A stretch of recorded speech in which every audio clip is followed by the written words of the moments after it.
YouTube is now live. Hello, YouTube. Good seeing you. You are real indeed. How's it going, dogs? What's good, Marks? Raw. Good seeing you. Steve. Hello, Steve. Wait a second. Why is chat not being captured on the screen? Oh no. What happened? One moment. Let me refresh the scene and see if this helps because I need to see you all. It's important to me that I see you all. We're going to push this button. Hopefully chat shows up on screen now. If not, we'll do that another time. But Fuhart, hello. Bellic, how's it going? Airship, welcome to the channel. Pepper, I know you're there also. Anybody else, I thank you for hanging out with us today on this lovely midweek evening, I suppose. Getting ready for, I don't know, whatever tonight holds or tomorrow holds. Here we're playing a little game called Anno. 119, 911, 117, I believe. 117, had to get to a 9 somehow. Hello, Slivers, what's good with you? I'm glad to see that chat is on screen again. Occasionally it has a little bug behind the scenes. I don't know how that works, but indeed it does. Yesterday, good day of teaching. Nothing much to report on that one other than my students are so tired. It happens every semester. They're looking down, seeing only a few weeks left in the term before they're going to do their finals. As usual, via a conspiracy they believe, all the professors have said the assignments are all due in on the same day. Now, they never quite remember they can turn things in early if they want to. But I suspect they'll have some late nights in the near future. But best of luck to them all. This is part of what the ritual, I suppose, of being a student is. Sometimes you got to push a little extra hard to hit those deadlines, or just use your time well throughout the semester and you'll be fine too. Your call. Blue Link, hello my friend, welcome. I need to mention, I did a thing that I said I would do, which is, it is the case now that we have, the New Year's card situation is coming. If you would like a New Year's card from me, sent either via the U.S. postal mail, actually no, the Japanese postal mail, sorry, or via email or via Discord message, etc., please click that link in chat. It'll take you to a Google form. If you want to stay anonymous, you're welcome to do that. You don't need to even give me your real name if you want a real card in the mail. Instead, you can just give me the address. I promise to do nothing creepy with your data. This is our 3rd year of doing a New Year's card activity, and it's one of my favorites of the whole year. I'll probably be mentioning this on and off for the next month or so, so if you don't have a chance to fill it out right now, you do have time into the future, and I'm looking forward to, to getting sent out. It really is something I enjoy a lot. It gives me an opportunity to hopefully write a little note to each and every one of you. It allows me to think about the community we have around the world. Last year, I think we sent out 100 and some of these, and I'm happy to do that again this year. If you're a follower, if you're a viewer, if you're a subscriber, whatever your relationship to the community is, you are welcome indeed to get one of these cards. Silent, good seeing you, my friend. Thank you for the now 70 months, 70 months of spending time with our community. Very, very kind to you. You love the tradition. Hey, I'm glad for that very much. Very happy to just to have a moment where we connect a little bit more. It's a really delightful feeling for me to know that my tendrils are reaching around the physical world, right? And for some of you, it gives you an opportunity to hold a something from me. And I know some of you have them set up in your house or computer room as a fun indicator of the resorty community. And if you've never gotten one before, you'll get one this time if you want to. But again, your call entirely, no pressure. There will be pressure towards the end once we get close to having an all-time record for most sent out. Then I will begin reaching out to individual people and saying, hey, you got one last year, want one this year? Because I like breaking records. It's all very fun. Hello, Future Proof. You'll steal my signature and sign cheap Chinese plushies? Oh no. You're going to flood the market with counterfeit resorty goodzu. Please don't do that. That's sad. I don't really put a signature on there of any worth. It is a resorty signature that I've put together just for these cards, but no. And the one thing this year is, every year previously, I've written a long, multiple sentence note on each one of them. Depending on how many people sign up this time, I may not be able to do as many long notes. So please don't be overly disappointed if you get a shorter note this year that's perhaps not as fully personalized as last year. It really depends on how how many submissions there are. I do want to give this time, but it cannot be my entire life for the month of December. But we'll see, we'll see, we'll see. You're already fully disappointed. Slivers, I'm sorry to hear that.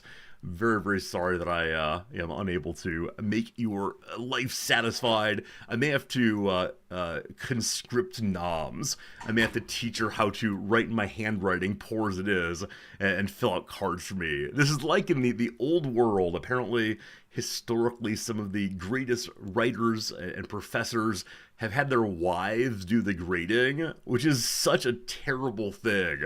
Right? This is an earlier era where we had what were called faculty spouses, who would do everything except for write the papers. And yeah, don't you worry. I will indeed write them all myself with my own hand. No auto penning allowed. I think. Anyway, thank you for signing up. I do appreciate that, and we'll mention it on and off for the next month or so, towards the end, pinning it for sure. Last night, Noms was out of town. We don't have to pay. Yeah, free price. Say that. There's no payment.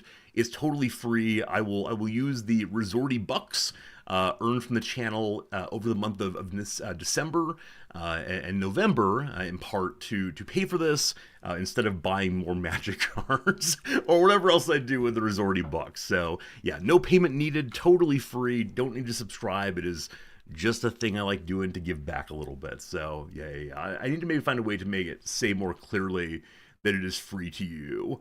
I mean, the message does say free exclamation point. Maybe I could say really free, gratis, etc. But last night, no, Noms was out of town. She was across the country, as she often does, and she got home real late. I believe after midnight last night, and so I'm so impressed by her ability to hop up and get back to it this morning. But yeah, because of that, I was on my own for dinner last night and decided to go to the delightful place called Kokoichi. Kokoichi is a Japanese curry restaurant. It traditionally has been a very cheap meal, but prices have gone up a little bit over the past year or so. It's not crazy expensive, probably $8 or so for a big old bowl of rice and curry. And last night I had a scrambled egg on top of it. And as many of you know, when it gets to the colder months, I'm so satisfied to just have a warm meal. And I know I could have cooked it at home, but it was nice to walk home and stop at a little curry shop and get some tasty Japanese curry. If you've never had Japanese curry, I recommend it. You can make it at your home with some S&B, curry roux, R-O-U-X. It's sold in many international grocery stores, sold in many Amazons, I suspect. And it doesn't take that much work to do. A fair amount of hot water and various veggies chopped up inside of it, and a little bit of stirring, and it will be really tasty for you. And I don't know why it's called a curry. I think the word curry probably just means soup in some tradition, but it is not like Thank you for being a friend. Golden Souk. I thank you very much for the resubscription. Very kind to you. Thank you for being a friend. But the Japanese curry is not like an Indian curry. It's somewhat thicker than that and very different flavors. But yeah, mighty tasty anyway. Mighty tasty is my favorite winter treat around these parts. Shepard says, instead of sending Christmas cards, should I buy a pack of Magic cards? Two things. Number one, they're not Christmas cards. We do not celebrate Christmas here.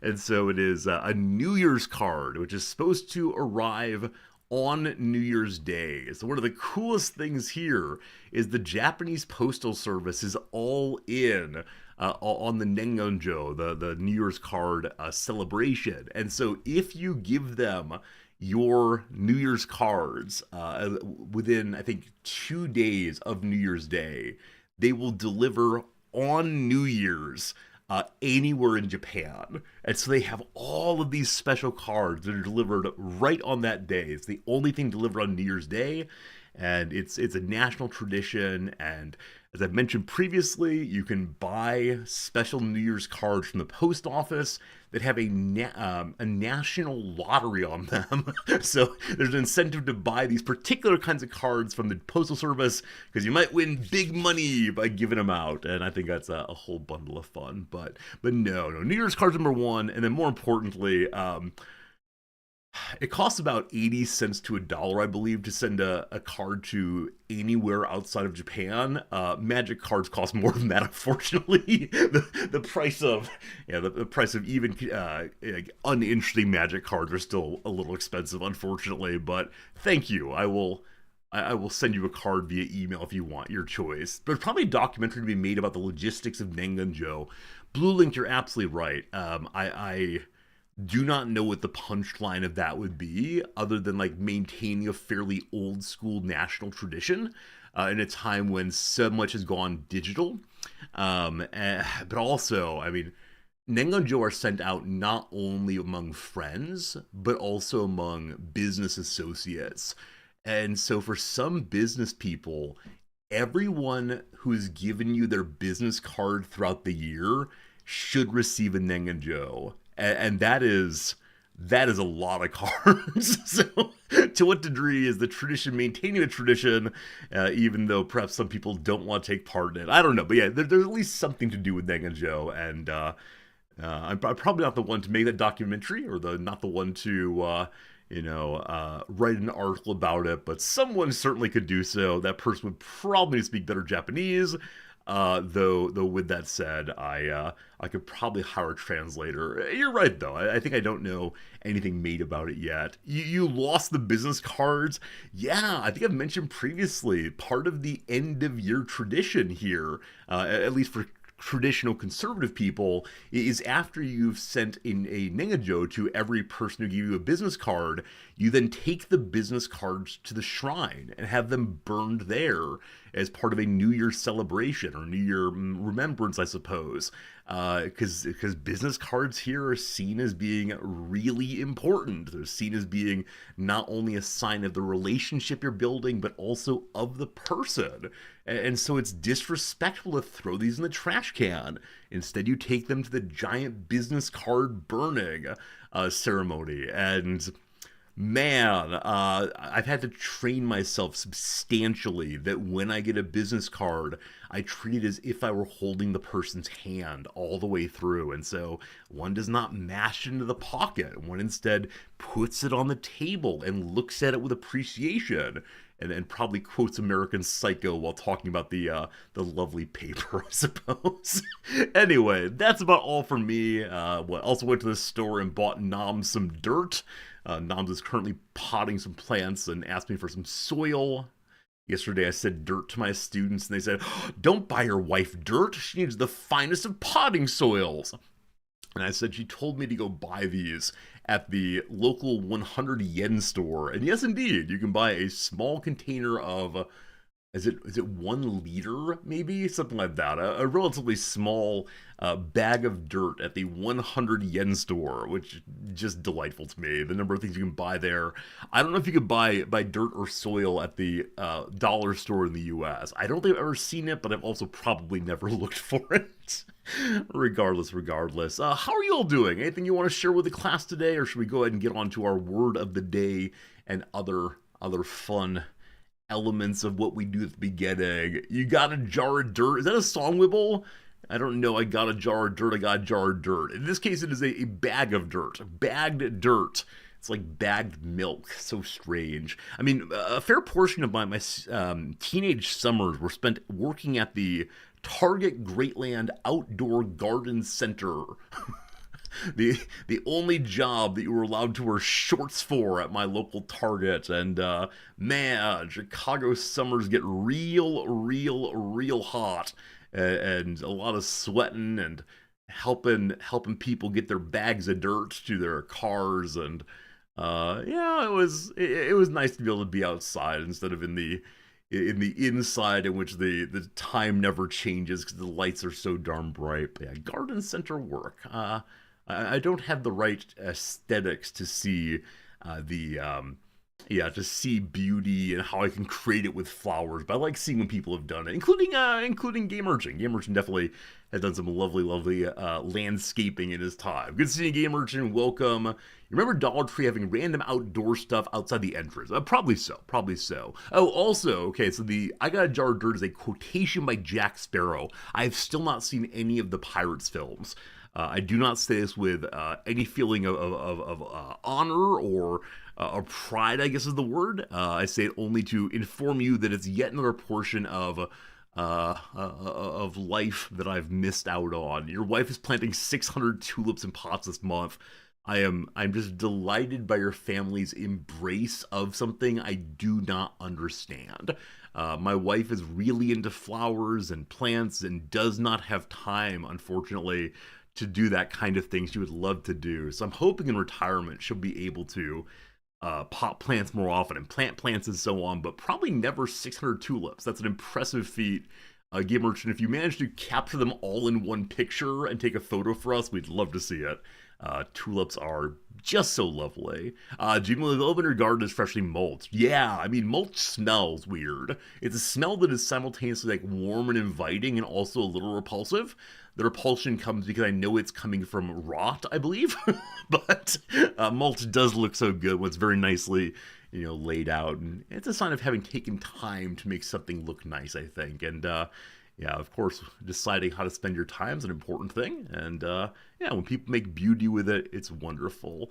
They'll be up by mid-April. Game Merchant, awesome. Thank you for letting us know that the flowers are coming. Yeah, here in November, isn't that a strange thing? Everything is wilting and dying and hiding. I know many religious traditions see the spring as a time of important rebirth and renewal, and have used that natural process to talk about their particular beliefs. I think independently of one's spiritual connections, I think many of us await the spring as a time when beauty appears again. How nice is that to know that the hardest times will be followed by a bright time, assuming the world doesn't end. You have to always put that the end there, right? A pen to every sentence, assuming the world does not end. I hope you have a good day today, assuming the world does not end. James A. Caster, the delightful British comedian, has a routine on the importance of breaking the ice with people. You try to have a nice conversation with a stranger. You start with something like a little, easy, like, hey, how's your day going? Hey, what brings you to the party, etc. And then you get a good, warm conversation going and enjoy yourself. But when you leave the conversation, you shouldn't let someone else make use of your ice-broken conversation. Instead, you have to refreeze the conversation so no one takes advantage. And so he jokes that we should end every conversation, even the best ones, with "death comes for us all," and then walk away. Refreeze the ice. I think that's just delightful. All right. It's time for us to do a little bit of the word of the day. Let's go ahead and do that. I never know what I have open on my my screen. I gotta work on that. All right. Word of the day. Yesterday was eccentric. Today's word of the day is serendipity. I often think of things like, how did you all come to visit this channel regularly? How on earth is it among the millions of streamers on Twitch? Why are you here? And the answer is almost serendipitous in some ways. You just happen to be in a raid. You just happen to see me. I think that the tie and jacket used to bring in people. Once again, a terrible business decision to not wear the tie and jacket anymore. Ugh, just as bad as Reddit ads, I'm sure. Serendipity refers to luck that takes the form of finding valuable or pleasant things that are not looked for, or to an instance of such luck. Lucky day to wind up with this that we hadn't planned for. Here is an example. They found each other by pure serendipity. Serendipity was the name of a 7th grade reading workshop, or workbook rather. Really? Let's see. English textbook. Serendipity. We don't have a picture, unfortunately, on that one. Let's try again. What was this? Was this your book? I mean, there's a lot of smooching of teenagers here. Is it this one right here, my friend? William Kirtley Durr. Serendipity? The Houghton Mifflin Readers number 13. I mean, that seems possible. I remember that I had something called like Fields of Reading. Is that what it's called? Yeah, apparently they still exist. It was this one right here. Yeah, this one right here is the book we used. Um, I believe it's the case that this contains George Orwell's hunting an elephant, shooting an elephant rather, and this textbook right here. Oh, please have the table of contents. This is the book that made me believe that I could be a published writer. If it's actually the one that has Orwell's shooting an elephant in it. The belief that I could take those kinds of presentations, those kinds of words, and make them meaningful and valuable. Okay. Is there any way that we can find a scan of this? I'm sorry, I know we're busy with the word of the day, but I'm now curious. Fields of Reading, shooting an elephant. Is it in it? A post-colonial reading of George Orwell's Shooting an Elephant. Whoa, whoa, whoa. Let's settle down. Let's settle down. So that includes Fields of Reading. Makes me wonder if they are quoting that reader in particular. Let's see here.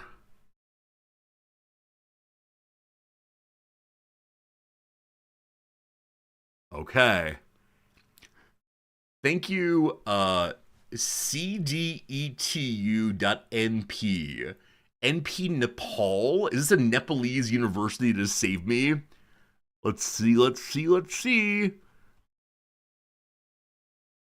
Is there an Orwell in this? Now, this is not the same edition that I read. Okay, Politics of the English Language, quite good indeed.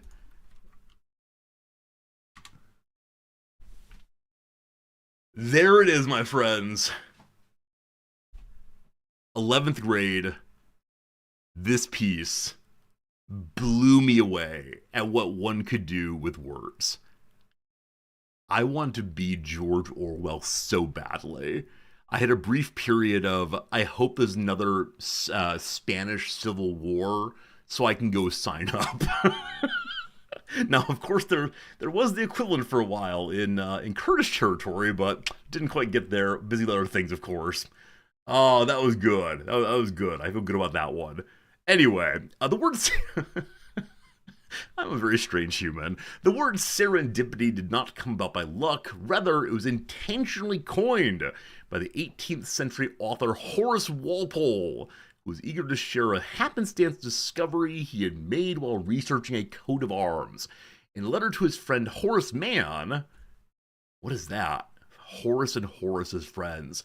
Do any of you have close friends who share the same personal name that you do? I don't. And I don't think I would want to. I would find it very, very confusing. Now, maybe it's the case that I've never been in that situation, would be fine, but I can imagine like my wife calling over, Resorty, and the two of us both looking. Dobry, you do have that. Okay, maybe it's the case, it's not a big deal. Anyway, Horace Walpole and Horace Mann had an exchange. This discovery, indeed, is almost that kind of what I call serendipity, a very expressive word, which I shall endeavor to explain to you. You will understand it better by derivation than by definition. I once read a silly fairy tale called The Three Princes of Serendip. As their highnesses traveled, they were always making discoveries by accidents and sagacity of things that they were not in quest of. Walpole's memory of the tale, which as luck would have it, was not quite accurate, gave serendipity the meaning it retains today. I wonder if the word serendip is a made-up term for some like ancient faraway land, and it becomes serendipity. I like it when people coin words for sure. Let's see here. In school, you had someone with the same family name, or same personal name. Yeah, I remember I went to school in the era of many Jennifers and many Jessicas and many Nicks. And I remember on the gal side, they went by Jennifer, Jen, and Jay, I believe. No. They went by Jennifer, Jen, and Gwen. One changed names for that purpose. On the guy's side, with the multiple Nicks, we jokingly called them by number, Nick 1, Nick 2, etc. But then also family names were used to distinguish, like Nick S, Nick M, and so on. So surnames get around it. Was wanting to fight the Spanish Civil War related to the Resorty Marine arc. No, these were different polls. These were different polls. The wanting to be George Orwell poll was me developing a political consciousness for the first time in life and understanding what it was to believe in something deeply, as opposed to inheriting one's childhood beliefs from friends and family, developing one's own ideas about the world by thinking in relation to a very interesting and smart person. The Marine arc was entirely, oh no, I'm adrift in life. I need a father figure. This this recruiter is speaking to me as if he were my father. I should go become a Marine. Yeah, that was that story. That was their story, absolutely. Speaking of fairy tales, like the Three Princes of Serendip, I saw a little note the other day on Twain's piece about a jumping frog. So Mark Twain has this story called The Celebrated Jumping Frog of Calaveras County. It's a funny little story, as one does. But I discovered, can we find it? Upon discovering a French translation of the story by Thérèse Benzon, published in 1872, Twain back-translated the story into English word for word, retaining the French grammatical structure and syntax. He then published all of them under the title The Jumping Frog, in English, then French, and then clawed back into a civilized language once more by patient, unremunerated toil. I love this. Now, obviously, Mark Twain a comedian, but I love that his back translation is intentionally made poorly. he did a word-by-word translation rather than attempting to make it beautiful English again. So I think that is a very funny thing, and I was very, very pleased of reading that. Also, I'm delighted by this part as well, that Twain apparently unintentionally plagiarized an ancient story he had read at one point. These things do occasionally happen that one believes them being novel, but it's just deep in the brain somewhere. So good, so good, so good. All right, here's a second word for you all. Unscramble the letters to reveal a word that refers to a stroke of luck. Stroke of luck. Huh. I don't think this is a luck word when I usually use it. The word is fluke. The word fluke I tend to think of as neutrally, so it happens via chance. Yeah, also a fish. Good job. Yeah, happened by chance, not only good. Huh. Okay, so apparently it does have a positive connotation.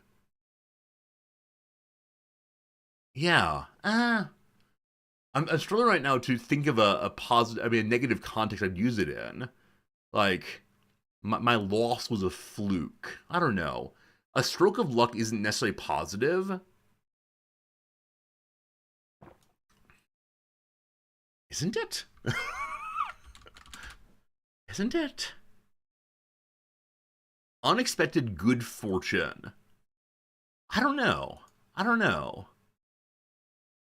Yeah, I think we lost 1-0 to his fluke goal. Lily, that's absolutely right. Yeah, a fluke goal. This thing happens by chance. Now, maybe the fluke goal is good from the perspective of the scorer, but I agree it has a negative valence there for the speaker. Fascinating. Fascinating. We are learning that perhaps we use words incorrectly. Something like that. So, dogs, you also are referencing fluke in terms of football, soccer. I think that might be a common one used.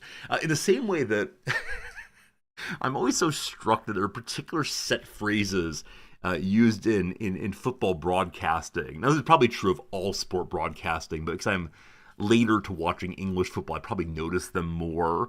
Like, that was a real agricultural tackle. The idea of using the word agriculture to refer to anything other than, farmers growing stuff always catches me off guard. And what it means is like a bumpkinish, aggressive, foolish tackle. And so it's certain like stereotypes about rural people, but there are a number of these set phrases that just delightful. Now, apparently in the exact same way, um, the Americans baseball commentary, things like that catch was a real can of corn. Insanity to talk that way. Apparently, the can of corn idiom comes from times when stores would have their various items on high shelves. And so, stock people would take a broom and knock down an item from the top of the shelf and then catch it straight falling. And so, allegedly, you catch the can of corn in a very simple way. And so we say this in baseball. It's insanity. Anyway, let's go ahead and just do a little bit of the thrice now. A little bit of the old trivia game. Good luck, everyone. Consumer stuff. Hey, we got this one. Mr. Grinch singer Thurl Ravenscroft. You're a mean one, Mr. Grinch. Once voiced a mascot named Champy the Lion for what cereal? Well, he also plays Tony the Tiger, and I'm suddenly worried that it might be a different cereal because Tony the Tiger is Frosted Flakes. So my hope is that he moved from Champy the Lion to Tony the Tiger for the same cereal. Brutal. In 1995, orchestra conductor Eiji Ue made an unorthodox appearance on promo boxes of what cereal? Is going to be Wheaties a champion there? There you go. I was definitely tricked. I think many people know that Ravenscroft was also Tony the Tiger. They're great, that sort of thing. Okay, Wheaties indeed, which we know most of all as being the breakfast of champions. Have you eaten your Wheaties? Was an early way of asking, are you prepared for the day ahead? Number 2, in 2008, there was briefly an 11,200,000% inflation rate in what African nation? This is Zimbabwe, I believe. One of the recurrent things that one will see online, recurrent memes, I suppose, is that you could get $1 trillion bills from this place. I believe it's Zimbabwe. Very good. Very good, very good. All right, question 3, here we go. What's the only Best Picture Oscar winner that was shot in the Philippines?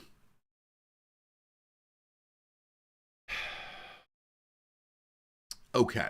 My suspicion is this is not a film that is about the Philippines, because I don't know any shows about the Philippines. So my suspicion is it's something that uses the Philippines as a stand-in for other parts of Southeast Asia, maybe Vietnam. And so is there a Vietnam movie that has won Best Picture Oscar? I know that, well, I don't know that. Full Metal Jacket was very well regarded, but I believe that Kubrick doesn't leave England. And so I believe I read that in Full Metal Jacket, Kubrick had plants flown in from Southeast Asia and tried to make England look like that place.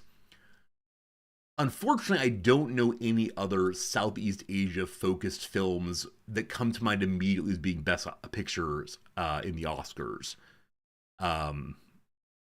Yeah.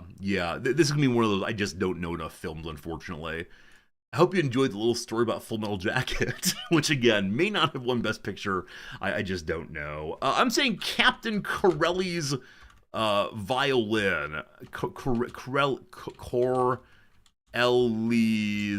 violin. That's a film people like. Oliver Stone made a cameo as a commander in a battle he actually been part of in what film? It is a Vietnam film. What is Oliver Stone's one of these?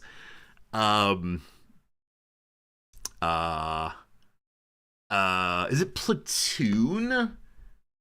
Is that his? I don't think that's right. I think Platoon is like an alien movie, maybe. Oh, it's Platoon. Hey! I was thinking of Predator. Predator's the spooky film. There you go, team. There we go, team. Did Captain Crowley's violin win anything? I know it was a big sort of mandolin, I'm sorry. And it was a big smooching film for a while. Similar years to Titanic, but no, never seen it. Never seen it at all. Anyway, got Platoon. Fantastic. Question number, what is it? Question number 4. Here we go. Thank you for being a friend. Cajun Killa. Cajun Killa, thank you for the 34 months in a row, 35 in total. Where did the pumpkins have their meeting? In the gourd room. That's a good one. Happy autumn to you, my friend. Thank you for your generosity and keeping the subscription going. And yeah, good seeing you as always, Cajun Killa. Ignoring chat, but appreciating you. Arts and cultures. Here we go. In 1849, archaeologists digging up the library of Ashurbanipal, this is Mesopotamia, dug up what epic that undergrads have pondered ever since? I assume it's Gilgamesh. Now, Gilgamesh feels like the obvious answer here. And as you know from the earlier Thurl Ravenscroft, the obvious answer often is incorrect. Now, is this obvious to me simply because it's something I've taught previously? We'll see. Oh, we're good. No problems at all. Autumn, it was 86 degrees today. Man, Cajun Killa, I hope you're staying cool. What is that? Yeah, autumn means different things to different people, of course. Agarok Art, it's good seeing you. Do you know the Epic of Gilgamesh? I'm guessing you do. Like I said, I've taught it. It's one of these early examples of the hero's journey, right? The character goes on an important mission, has to leave home, does something amazing, changes, can return home, but not in the same way as they left. The hero's journey, which is one of these narrative arcs that Joseph Campbell made so much of. It's the monomyth. You'll recall also that Gilgamesh has a flood story, which shares a lot in common with Noah's Ark story, which leads some scholars of religion to argue they either have a common root, or it means that a lot of religions like talking about the world being destroyed by water. So there you go. What you know about Gilgamesh is from Final Fantasy? What? I'm sorry? Which Final Fantasy engaged with the Epic of Gilgamesh? I definitely missed that one, I'm afraid. Pharaoh, it's good seeing you. They were best buds. Yeah, I mean, definitely there's a contemporary homoerotic reading of Gilgamesh. Which he and his wild best friend, possibly more than friends, possibly have a relationship that goes beyond merely those who fight together. And I think it's a very, very interesting read. I don't know enough about the era to understand queer relationships. Of course, what Foucault argues that they didn't have the category of different sexualities then. They're modern inventions, but I don't know enough about it. I mention it in passing when I teach this text, but I don't go deep on it because I just don't know enough. Gilgamesh is a recurring character in many Final Fantasy games. He's a dimensional character. I see. So just the name that is used as opposed to being a particular insertion of the storyline. Got it. No, unfortunately, I just missed that. Maybe when I played Final Fantasy games, I didn't know about Gilgamesh, or maybe I saw the name and said, whatever, it's his name. So, yeah, fascinating stuff, though. We could probably have an entire stream talking about the early myths. Because, yeah, certainly there were myths before Gilgamesh of great importance, but we don't have access to them. They're no longer around, so who knows. Question 5, here we go. Hippocrates used the Greek word for creeping to name what persistent disease? Do I know the Greek word for creeping? Absolutely not. Though I wonder if it's related to the word for vine, the moving out of things. Creeping. All right, so what disease... I was going to say cancer, like what disease moves around the body, but cancer is not the word for creeping. Is it? Do crabs creep? I guess they do. Persistent. Does persistent mean continuously around or continuously reappearing? It means continuously around. Creeping. Bronchitis? I don't know the root of bronchitis. I mean, itis is swelling. Bronch, though I don't. These are bronchia, so it might refer to just a swelling of the bronchia. I'm saying cancer in the hopes that crabs also creep about.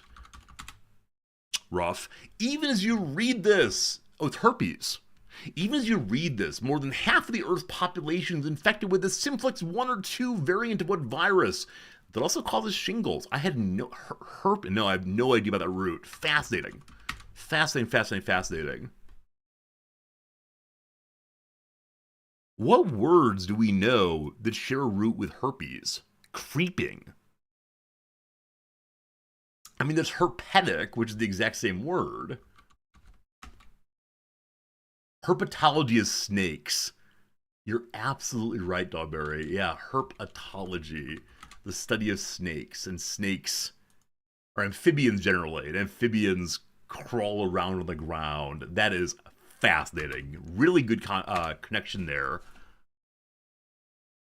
Herpeton and logo. So logo, study of, it is creeping animal. Dogberry, that's amazing. Thank you. Cool. Cool indeed. How do we do today? I think pretty well, actually. 12 points. We'll definitely take a 12-point day. How is that on comparison? Okay, so it was a harder day for folks. It was an easier start of the week, but a harder one today. Which question do people probably struggle with the most? I'm guessing Wheaties. Nope, most people got where I got it, if they got it. Zimbabwe, yeah, one that's very common online discussion. Platoon, oh wow, most people didn't get Platoon. I'm a little surprised at that, because usually if it's a hard movie one, I just don't ever get it. Gilgamesh, you either knew it or you didn't, it seems, and Herpes, most people gotten 2 as well. All right, very good, very good. You got the 3 for Wheaties, well done. Were you aware of Champy? Oh, Champy! Oh, Breakfast of Champions. That's really smart. That's really, really smart. I caught that only on number 2 here, but yeah, I was so focused on my bit of knowledge about Ravenscroft that he was related to Frosted Flakes that I completely missed. That's smart, Pharaoh. Good job on that one. Good job indeed. All right, we're in good shape on our 2s still, barely. If we can get up to like 2.5 someday on arts and culture, I'd be so happy. Is this my first time noticing this? My strongest category is the average person's weakest category. Huh. Like, I'm not surprised that buying stuff and entertainment are high, but I would have assumed that social sciences, science and nature, arts and cultures will all be roughly the same. Yeah, and so it's notably lower. Now, maybe online trivia people are the kind of people who are into pop science, because science is real and arts are made up, comma man. I don't know. I don't know. If only we had access to all of the data, we could make some interesting claims. Right now, we just say, people have trouble with arts and cultures, but there you go. Okay, let's go ahead and do the redactyl. Time for the redactyl. Time for the redactyl. Any word you want to put in chat, please feel free to do so. We'll get ourselves moving in the direction of uncovering, discovering, those are related, the meaning of this thing here. Blank is a blank, blank, blank, blank, blank, etc. Modern guest number 1 is always Shadow Avatar. If you're ever not here, I'll be heartbroken for no moderns. 6 moderns, I'll add day. There you go. 6 of those also. Modern day something. Is it a theory? One theory. Does it involve Mongolia? Fingers crossed, but no. A process. 2 of those. A system. 1 of those, unfortunately, is the European thing. 1 European thing's an era. None of those. An ancient thing. I can't type. I'm sorry. 2 ancients. A craft, maybe. 1 craft. A building. 2 buildings. Is it American? 3 Americans. How about a missile, maybe? No missiles today, unfortunately. Is religion involved? 1 religion. The state, maybe. 3 states. All right, so it's not going to be chemistry, not going to be government. Maybe, we'll see. Body, there are 12 bodies. Good job. Chemical, we have none of those. Produce, no produces, or sorry, 6 produces I can't read. Machine, there are none of those. Wind or wine, there are 23. Ship possibly, none. Sand, there are 4. A stand, I'm sorry, Kaz, I misread. 11 stands, even better than sand.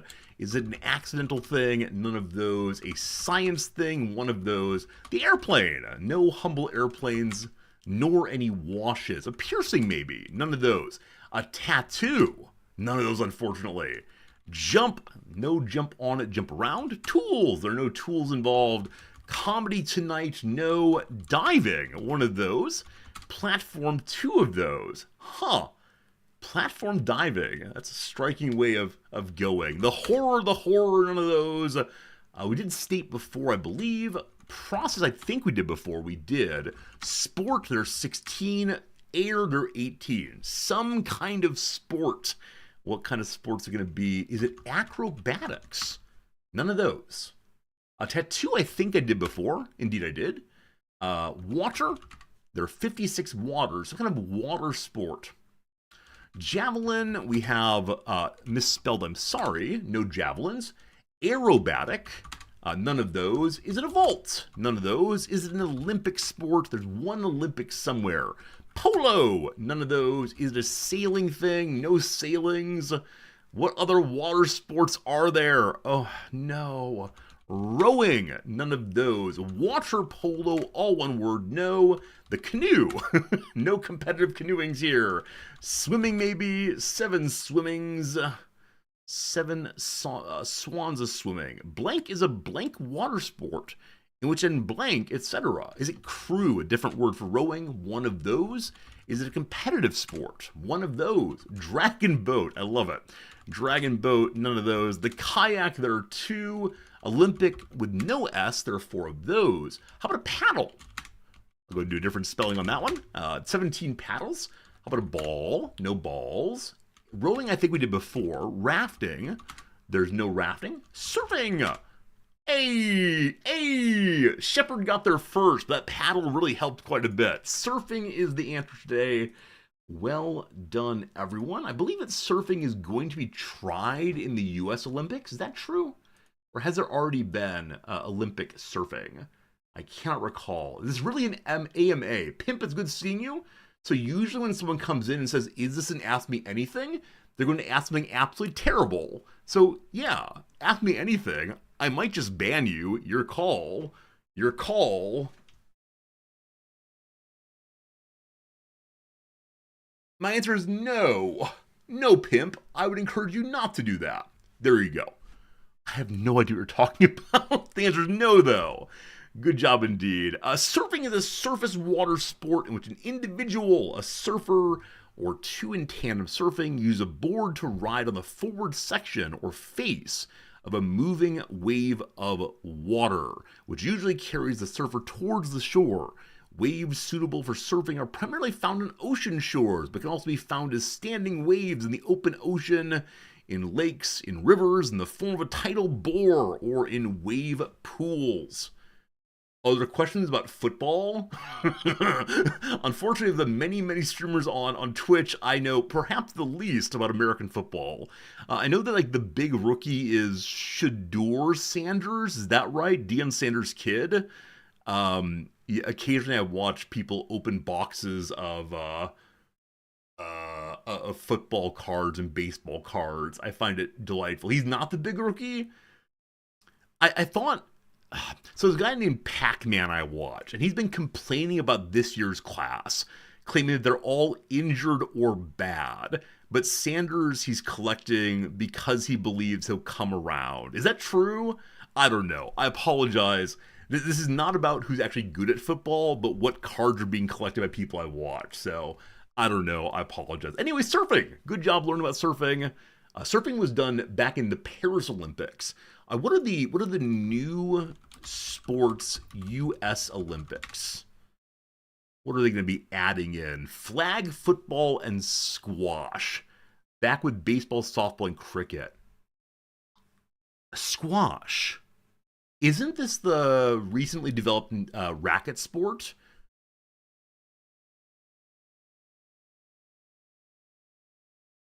Squash? No. That's not squash. Squash is like a fast-paced thing. What pickleball? Thank you. Pickles and squash are. So I had a very brief moment of, I thought pickleball was friendly. How on earth are they making pickleball into a competitive sport when it's like primarily played by people who aren't crazily athletic, primarily played by people who are like being nice to each other. Anyway, good old pickleball. First called puka ball. Started in Washington of the U.S. Apparently, we absolutely love it.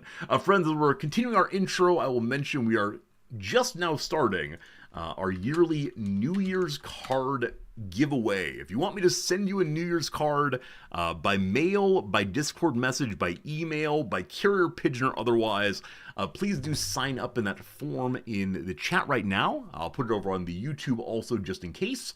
And it is the case. This is totally free. It's a tradition we do every year. I promise not to use your data in creepy ways, only to send you a little card, then we'll get on with our lives. But hopefully you enjoy signing up. I like giving back to the community this way, and you have a little item to remember me by, perhaps. Okay, very good. Time for a little bit of, do I have a P.O. box to turn it around? I do not. I don't know. We had a P.O. box for a while back when we lived in Nebraska. Unfortunately, it was about an hour away from home, and so it was difficult for me to go check it regularly. And I don't know. I feel weird about getting mail from the U.S. and you find people having to spend your money to send me things. So I assume that you all have well wishes for me, and I appreciate that. The end. Okay, let's go ahead and get ourselves a little game or two of the Rizdactyl. Another link in chat if you want to have a Wikipedia page played with today. Please do go ahead and submit one on the old, what is that there? On the old, submission form in chat right now. What part of Nebraska am I from? So, Northeast. I'm not from there, but we lived in the Northeast for, for about 2.5, 3 years. That's that. The flat part, hey, out west is not flat. Out west, Nebraska is absolutely beautiful. Some nice rolling hills, and then gradually getting into some like pretty substantial forested areas, and it's really lovely. Northwest Iowa, cool. Our two parts of the state probably were quite close together then. We spent a lot of time in Sioux City and Sioux Falls. Actually, my P.O. box was in Sioux City. There we go. All right. I should start a throne like a normal streamer. Valencia, good seeing you. What is a throne? I think I've gotten emails from the throne people saying like, hey, start a throne. And I've never clicked through on what it is. Is this one of those like, I list the things I want you all to buy me? You buy me these things, and then I say, thank you for buying me a thing?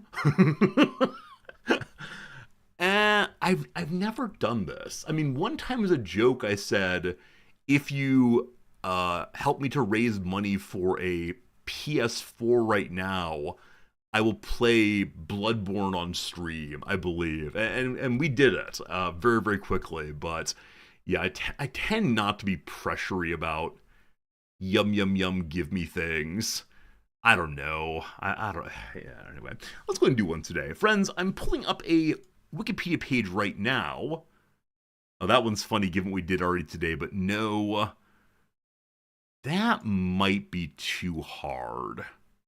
I think it'll work, actually. This one is from Semlikin. Semlikin, thank you for submitting this one about a month ago. My apologies for only getting it to now, but friends, I do have on screen right now a Wikipedia page. I think that the thing that makes me feel so weird about like the wish list thing is the way in which it promotes. I mean, okay, one second. Before we do this, another word of the year was announced.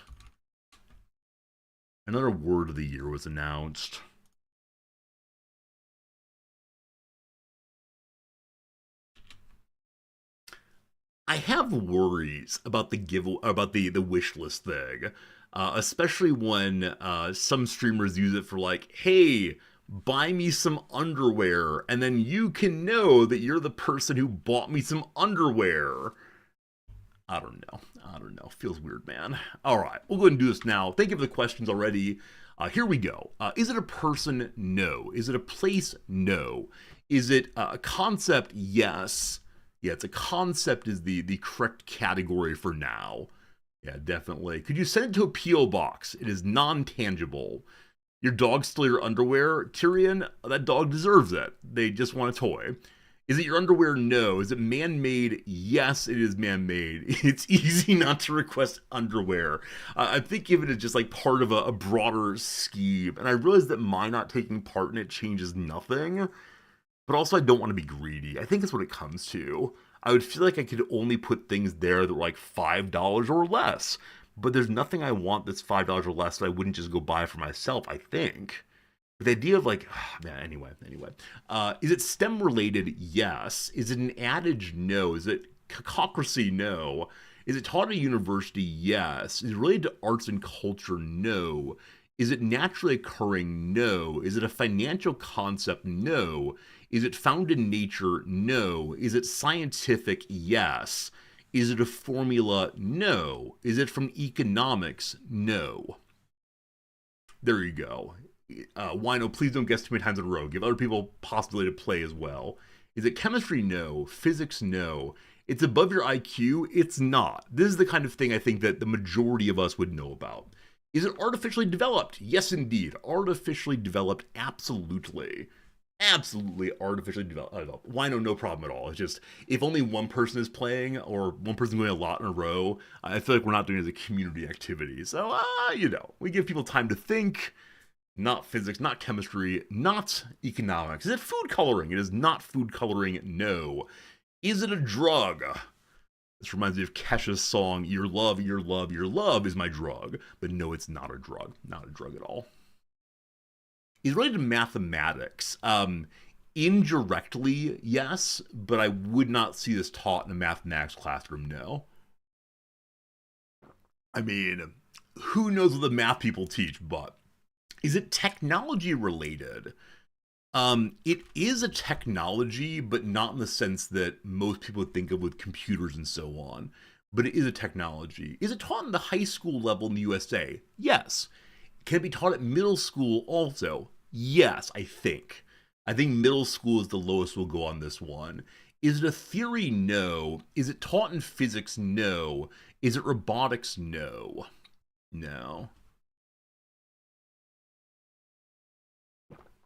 I think this branch thinks of itself as scientific. It definitely does. Definitely does. Yeah, I think it's taught down to middle school for sure. And it could be taught in a middle school math classroom. Earlier we were talking about college, but yeah, middle school could do math for sure. Biology, no. Process, not really, no. No, not a process. Yeah, this is definitely a scientific field, but not biology, no. Is it statistics? No. Geometry? So I think it could be taught in geometry as an example of something else, but it is not primarily it is not primarily a math concept. Engineering? Mr. LaForge? No, it's not engineering. Nope. Nope. What other sciences are there? That's the hard question, isn't it? Hard question. Have people said topology? No one has said topology. I don't believe it's topology, no. It is not topology. Is it a pseudoscience? It is not pseudoscientific, no. Is it related to geology? I'm going to say close enough. It is related to geology, yes. Not physics, not chemistry. Geology is close enough for our purposes. Is it paradoxical? It is not paradoxical to my knowledge. Physics? Not physics at all. Nope. Plate tectonics? No. Earth science? Sure. It involved the Earth. Is it a measurement system? Yes. Does it deal with topography? I answered that literally 10 seconds ago. No, it is not topographical, I think. I mean, implicitly it could be, but it's not explicitly that. Erosion, no. The Richter scale, no. Environmental studies, no. Is it cartography? Yes, cartography is the field we need here. Now, is cartography a subfield of geology? No, but I need to get you there. It is related to cartography. We're real close. Real close. System, cartography. Show me what you got. Volcanoes, nothing to do with volcanoes. Nope. Nope. Is it a map projection? No. Is it nautical? Not explicitly. Is it use grades? No. Is it contour lines? No. Is it a map distortion? No. Is it related to longitude? It is. It is. You're almost there. Hydrology? No. Opposite sides? No. You probably failed this class. No, you didn't. No, you didn't. Is this the film A Man Went Up a Hill and Came Down a Mountain? It is not, though I love that idea. That it's a description of topology in movie form. Is it the global coordinate system? Good job. It's latitude and longitude. Hey, good job, team. Excellent submission. We appreciate this kind of thing. It's a good one for sure. There you go. There you go. There you go. Yeah, I learned about this at the college level in a geography class. And I went into the geography class expecting it to be just about like, here's Australia. Here are things on the map. And ended up being all about weather phenomena and various other climate concerns that were super interesting. But there you go. There you go. There you go. Yeah, I said it was implicitly mathematical. I don't really understand this kind of thing by any means. All right, let's go ahead and do one more. Let's do one submitted in the past week or so. Let me go ahead and scroll on down. Yes, scroll on down the list now. See what you all submitted in the past day or two. That's fun. That's fun too. These are all fun. So unfortunately, some of you submit things that are related to things we just discussed, and those ones we have to save until they're not in mind anymore. Cipher? Let's go into your cipher. This seems super interesting. Hey, Vindicares, I'm glad you enjoyed the Fritz picture I included in this year's submission form for the New Year's card. We're up to 11 submissions for the New Year's card. Thank you very much for signing up. I look forward to sending you all cards as we can do so. All right, friends, I have a Wikipedia page on the screen right now, and I'm going to do this one. Nothing wrong with doing an in-mind topic. It just ends too fast. I always want to have a nice balance of, does it get done in 2 minutes or 10 minutes? I'll let 10 minutes more. We'll see how it goes. Is it a person? No. Is it a place? No. So, I have a certain vibe that I like for my openings. And I realize it's the vibe that makes us never play video games. But I think it's more fun for the community to show some effort together. I don't know. Is it man-made? Yes. Is it a topological donut? It is not topological. No. No. Is it a thingamabob? It is not a thingamabob. Nope. Is it a concept? Yep. Is it parasocial? Nope. So of these things so far, is it a man-made concept? Yes. Is it tangible? No. It's a thing that happens in the world or could happen in the world, but you can't touch it directly. No. Is it a food? No. Would it be taught at a university? No. There's something wrong with theme trivia. So what I mean by this is, like, yesterday we discussed what? Yesterday we discussed Democracy Manifest. And so sometimes people submit, oh, Democracy Manifest. If it's too much in mind, I don't enjoy it as much. But yeah, it's taught at a university, absolutely. Concept man-made. Is it political? No. Was it created before the 1400s? No. No, no, no.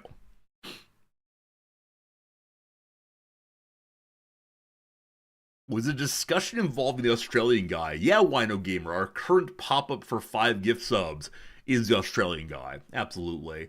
Is this an event? I mean, yeah, but not. You wouldn't normally think of it that way. Is it a chemical reaction? No. Is it STEM related? I guess so. Yeah, I guess it is another STEM thing. Didn't even think of that, but absolutely it is. 100%. Is someone generally able to think of this on their own? You mean like if you had a tiny little baby and taught the tiny little baby basic human stuff and then said go think of stuff, would they get this? No. Is it the kind of thing that probably all of you know of? Yes. Is it an activity? Yes. Is it celestial? No. Is it in psychology? Implicitly, but not primarily. Is it digital? That's a strange question. um, yes, it is. It is a digital phenomenon. We'll say, yeah, yeah, digital. Man, not necessarily. It is not necessarily digital. Okay. Sociology, no. Mostly North America, no. Does it involve sport? No. Biology, no. It is not necessarily digital, but it could be digital. Sure. Sure. Is it a visualization? No. Is the Asian method of doing fast calculation on the fingers? You mean the fake abacus move? It is not the fake abacus move, but man, we love it. Digital involving the fingers, it's pretty clever. It's pretty clever. Is it mathematics related? Implicitly, yes, but not primarily. Did the concept arise in the UK? Yes, its origin is from the UK indeed. Is it a game? That's a fascinating question. Sure, it's a game. Does it involve code? Yes, it can. It doesn't have to, but it can. Is it reCAPTCHA? No. Is it economical? No. Is it gravity? No. No. Is it related to algorithms? It can. It can be, yes. Is it Tiddlywinks? I guess you can play Tiddlywinks in a digital fashion, but no, it's not Tiddlywinks. That does sound like a very, very British name, though, doesn't it? I bet Tiddlywinks came from the UK. Hey, Klaus, good job. It is indeed the Turing test. It is indeed the Turing test. I believe when Turing made it, he was concerned with mechanical machines as opposed to digital machines. But there you go. The Turing test is a test of a machine's ability to exhibit intelligent behavior equivalent to that of a human. Right? The line is, can a human tester determine which of two conversations is coming from a computer and which is coming from a human person? And the answer is we now have algorithmic machines that are able to successfully pass the Turing test, in which the tester cannot reliably determine which of the two conversations the human person, and which is not a human person. Now, previously, some people suggested that this was the marker of intelligence. If something could pass the Turing test, it must be an intelligent machine. But this has been pretty well discarded by now as being the marker of intelligence. Interesting thought experiment, interesting way of thinking about what makes a person a person. Conversation being an important element of it for most people. But there you go. Yeah, Turing test is how it goes. A Turing Machine is a very good puzzle board game. I'll put it on the list of if I ever see it in public, I will play it. We haven't gone to a single board game cafe since being in Tokyo. There's simply too many things to do here, and so though we want to do so, we haven't done so yet. But there you go. Turing test, all good fun, all interesting. Of course, reminds me of the Chinese room thought experiments. Yeah. It's a fascinating thought experiment you probably already know of, at least some of you all. It questions what it is to understand a language, and how are we able to understand who understands. And so it puts together this thought experiment about having a conversation through a door, much like this one, and you write through a letter in Chinese, and you get back an answer in Chinese. And so you assume that the person in the room speaks Chinese. You can't see him, but they speak Chinese. And it turns out, to make a long story short, that inside is a guy who does not speak Chinese, but he has all of the dictionaries and Chinese culture books that he possibly can have. And the way in which he translates the letter is by going through all of these books very, very slowly and making a translation into his native language, and then re-encoding back into Chinese to the point that when he spits the letter back out underneath the door, you are unable to tell that he himself does not independently speak Chinese. And so the question asked here is what speaks Chinese, or what reads Chinese? Is it the man? Is it the entire room? Or does no one there understand Chinese and is being treated as merely a symbol system or ciphering? Yeah, it is a fascinating question about what it means to understand and how do we judge other people's understanding. You're currently in the system as a whole understands Chinese. See, Wibble, but this is the cheating move. This is the cheating move, right? You put understands in quotation marks. I think that that's exactly the move a lot of people do. Is they want to say understand, but not fully mean understand. They want to say, okay, it understands in a way different than how we understands. In which case, I'm comfortable with saying there is no understanding here. The only understanding happens on the side of the receiver, because of the particular way in which they interact with the language as comprehensible, as opposed to there's nothing inside the entire system that comprehends anything. I think understanding and comprehension have a tight link, but it's a fascinating little piece to think about for a while. Anyway, do we celebrate Thanksgiving while in Japan? Dogs, you and I, not you and I, sorry, my wife and I tend not to celebrate Thanksgiving here, but it is the case that we have a dear, dear friend who is desperately missing her family Thanksgivings in New Jersey. And so this year we're going to hold a special Thanksgiving meal for her and celebrate Thanksgiving. Yes, there you go, there you go, there you go. Oh, so Eka, it's absolutely the case that a lot of people push back on the thought experiment as being totally inconceivable. It is not possible to do this. So if you want to, you can reduce it from Chinese, which is the weird symbol system here, into simply being a symbol system of some kind. So you could do it with Morse code if you want to, as a very basic example, ensuring that the person never actually learns Morse code, but just goes through the mechanical process of changing this over. And so, yeah, because again, the Chinese room occupant has all of the books on culture and so on, and we could say, man, it is an infinitely long process to translate well, but that's kind of stipulated for the purpose of thinking through the thought experiment. There are a lot of thought experiments that some of them are not actually possible, but pushing back on its possibility occasionally misses the point of what's being talked about. Not you in particular, but my students often want to push about plausibility when it comes to silly stories. Though I often say to them, look, when you read your Harry Potter wizard stories, you don't stop and say, no, no, no, magic isn't real. You instead have to accept certain portion of the story in order to get to the important thing about it, or whatever it is. Silence says, tell my friend that you'll have a good Thanksgiving in New Jersey for her.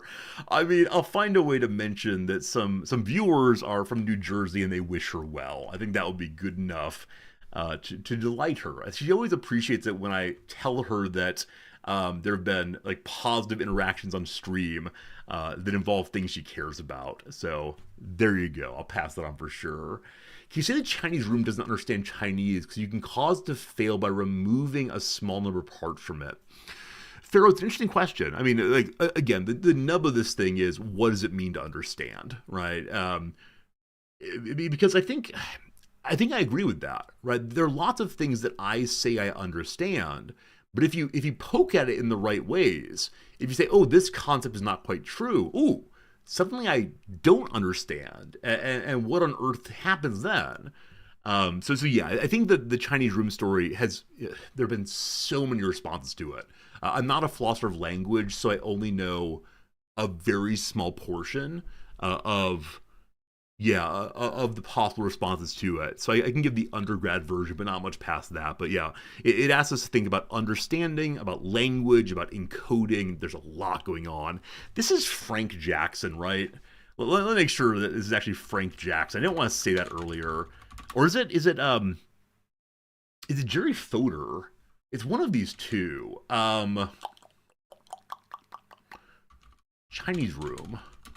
We actually have a philosopher of language in community. I'm glad he's not here right now to shame me. Originated in Searle, actually. I'm sorry, it was actually Searle. Searle is not a good man. Searle definitely had some accusations made against him by graduate students. It is John Searle indeed. Yeah, yeah. Chinese room. Yeah, definitely Fodor and whoever else I just said have good responses to it, though. Yeah, worth reading about, worth thinking about, and yeah, I think that often like the use of Chinese is considered somewhat controversial now, though it is intended just to say this is radically different from what you understand. All right. Drek, good seeing you. How's it going? How we doing? Good seeing so many of you. Yeah, the question of LLMs.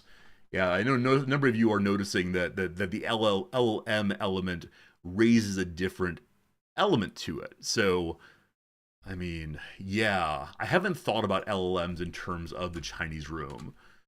Is there something different about me?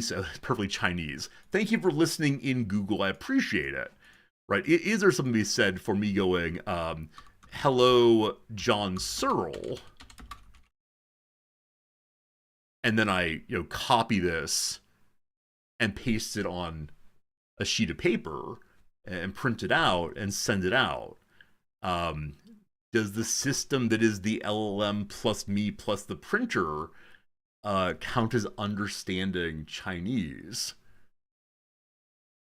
Feels weird to say that I do, but to an external observer who does not know what's happening here, would that person say that I understand Chinese? They might be wrong about this judgment, but I don't know. It is a definitely, yeah. I think the introduction of the computer makes us so unhappy with the idea of understanding. We don't like saying computers understand things, but then how do we distinguish what the computer is doing from what we do? And I don't know enough about human psychology or linguistic practice to really talk about that at all. How it goes. Open book tests. Yeah, I mean, fair example. You need to have enough knowledge to make sense of what's in a textbook, to apply the concepts. But sure, I mean, is having material before you as a tool that allows you to better engage with ideas or concepts or otherwise the same as understanding, right? Does it have to all be in your head, or can you externalize some of it? In the same way, like I understand addition, but occasionally I use the calculator to do it for me. I don't know. It's interesting. LLMs are not sentient, but they do understand language. Yeah, I mean, if we treat understanding as merely, and I use the word merely intentionally, the correct output comes given expected input, does that mean that thermostats understand temperature? I put the thermostat to 65. It starts the heat. Eventually, it stops putting heat in because it is 65. Does the thermostat understand temperature? Right? This is not my example. This is a standard example of dispositional responsive theory of understanding. So I don't know. Gets real weird real fast. One of these days, we could have a philosophy stream about philosophy of language. The problem is, like I said, I can trick the undergrads into believing I understand these things. But once we get past a certain point, I can talk us through Saul Kripke's work, but yeah, once we get past a certain point and say like, okay, on a different Earth, there's this thing we call water that is functionally identical to Earth 1 water, but it has a different chemical makeup. Is it the same water? Like,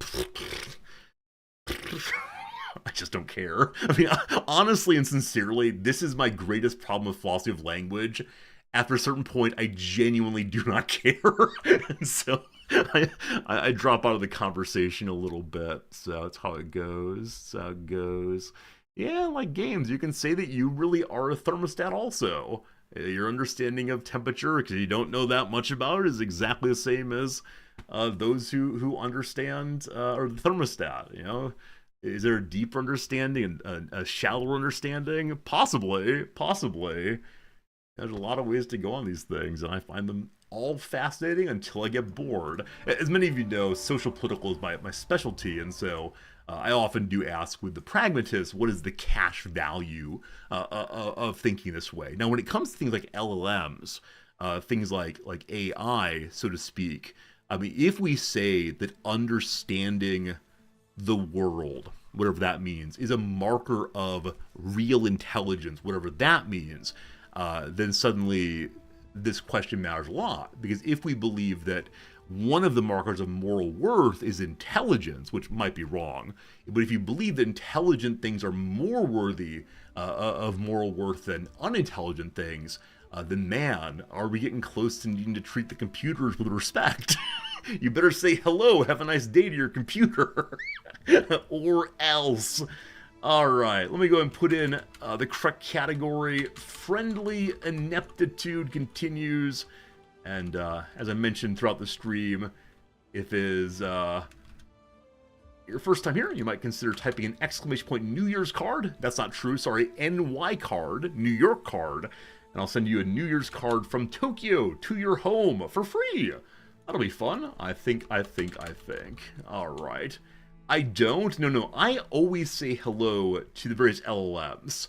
And some of you consider it a tremendous waste of time and energy and everything else, but I like being polite to things. I think politeness is a mark of goodness for me. I don't know.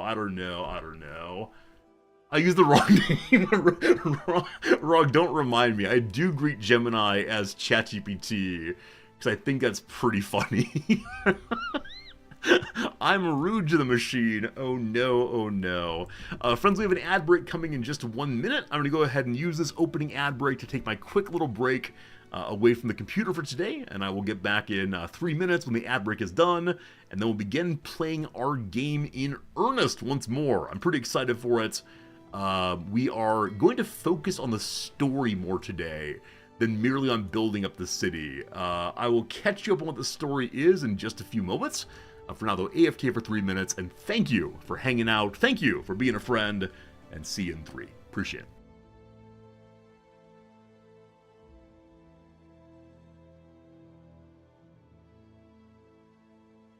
I was thinking about finding some music for you all, but I just remembered I have Ball Pit in the background right now. So here's some Ball Pit music.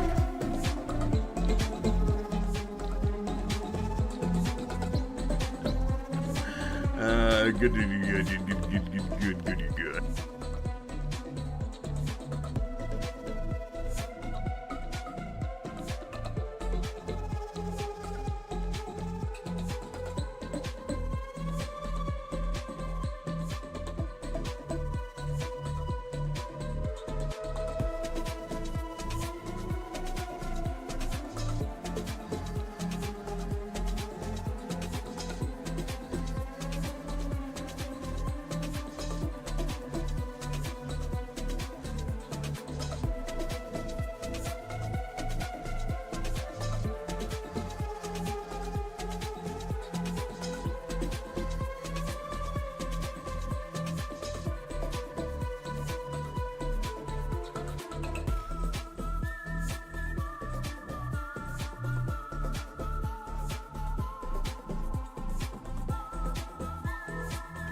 The ad break is still running, unfortunately.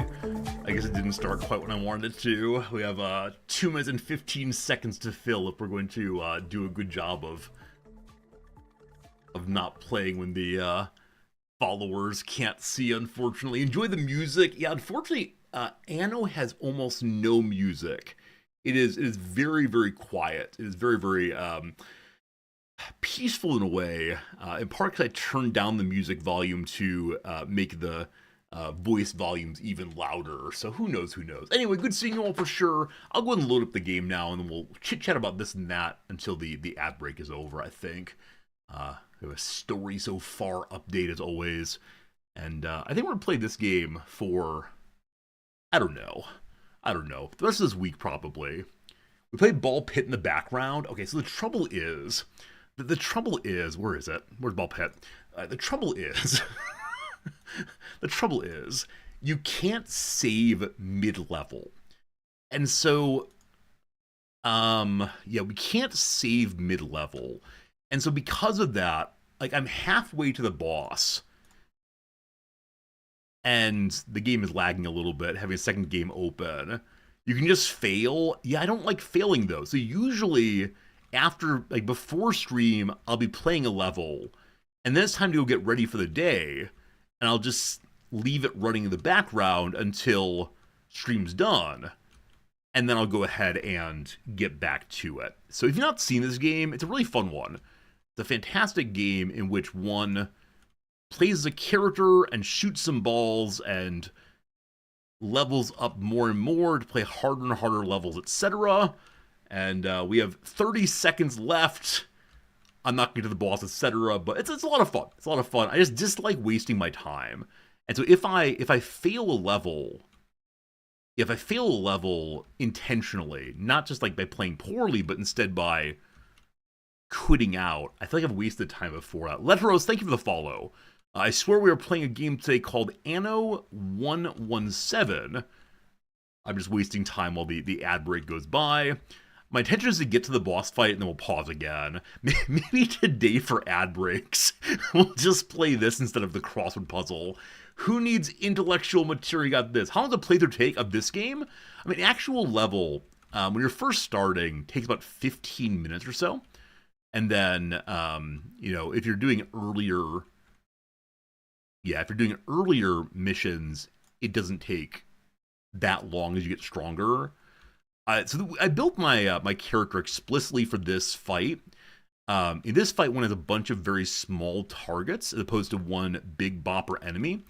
And so this character is a bit of a shotgunner. You get nice and close and you unload on as many as possible. And so because there's so many targets in this fight, you'll see them shooting a bunch of smaller white balls. Now, I also have an upgrade where if my smaller white balls bounce off a character that's on fire, they bring the fire along with them. And so that can be quite powerful. All right, we've almost finished the level. We'll finish it up right now.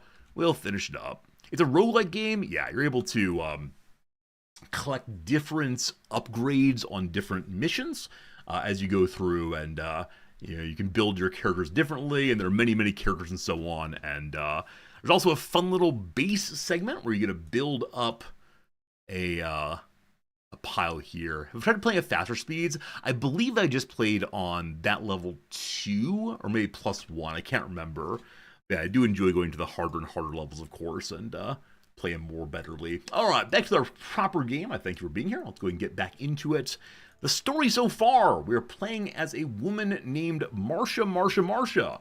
And Marcia is the one who has been given authority over a land called Juliana by the Emperor.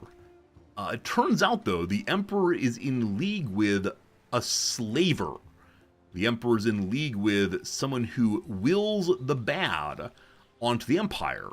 But part of it seems to come from a feeling of great regret over his son dying in the son's youth. This ship here belongs to Diana, the daughter of the Emperor, who actually has just died. Diana came and spoke very harsh words to the Emperor, and the Emperor had a heart attack and fell. So the Emperor's wife, the Empress, whose name is I've forgotten, is now running the show. Definitely a girl power playthrough through and through. Now, we're currently going somewhere. I don't recall where, but I need to trust yesterday's Resorti that we pushed the buttons correctly. Also, you'll notice that we are deeply in the hole. I have been in the hole for quite a while now. A rubbled bathhouse. Where are we going? Oh, yeah. We were given the body of the dead emperor to go place upon a pyre because the empress couldn't bring herself to, couldn't bring herself to dispose of her husband's body. And so returning to our home, to this ruin right here, the ruined amphitheater. And in that location, we will advance the storyline by saying not drill baby drill, but burn baby burn. Disco Inferno. Falteraz, which is a bigger dopamine hit, this game or opening a magic pack? I don't want to say there's nothing I enjoy more in life than opening a magic pack, but I really enjoy the experience. And we're not going to talk about gambling, because that feels real bad. But it's a fun time. It's a fun time discovering the cards and sharing them all with you, etc., etc. Alright, we arrive at the quest target. Hello, quest target. Hello, quest target. How do I interact with you, quest target? I thought the quest was just to go here. Bring Lucius's remains to the pier near Juliana's amphitheater ruin. I do indeed have his body. I think. I believe it was force given to us.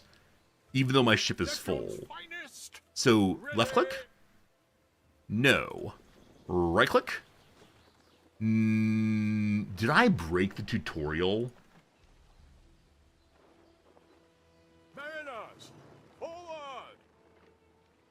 Team?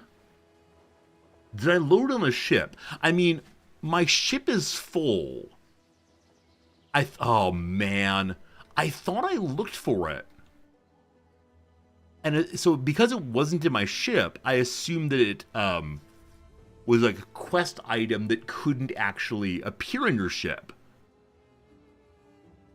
Have I made it so that the Emperor's body was destroyed? Is on the other ship? Fine, question that. I can't see. I can't see. What's the flashing yellow thing? What my ship is? This one is changing the color of the ship. We discussed doing this. We can make it look like a golden star instead. Reflects in the sun. I don't like the gold, much like the blue. And I do have old save files from earlier in the storyline. Okay. Ship items are always items they put in the ship hull. It might be in a warehouse somewhere. So, the Emperor's body might be in a barrel. Is that what I'm hearing here?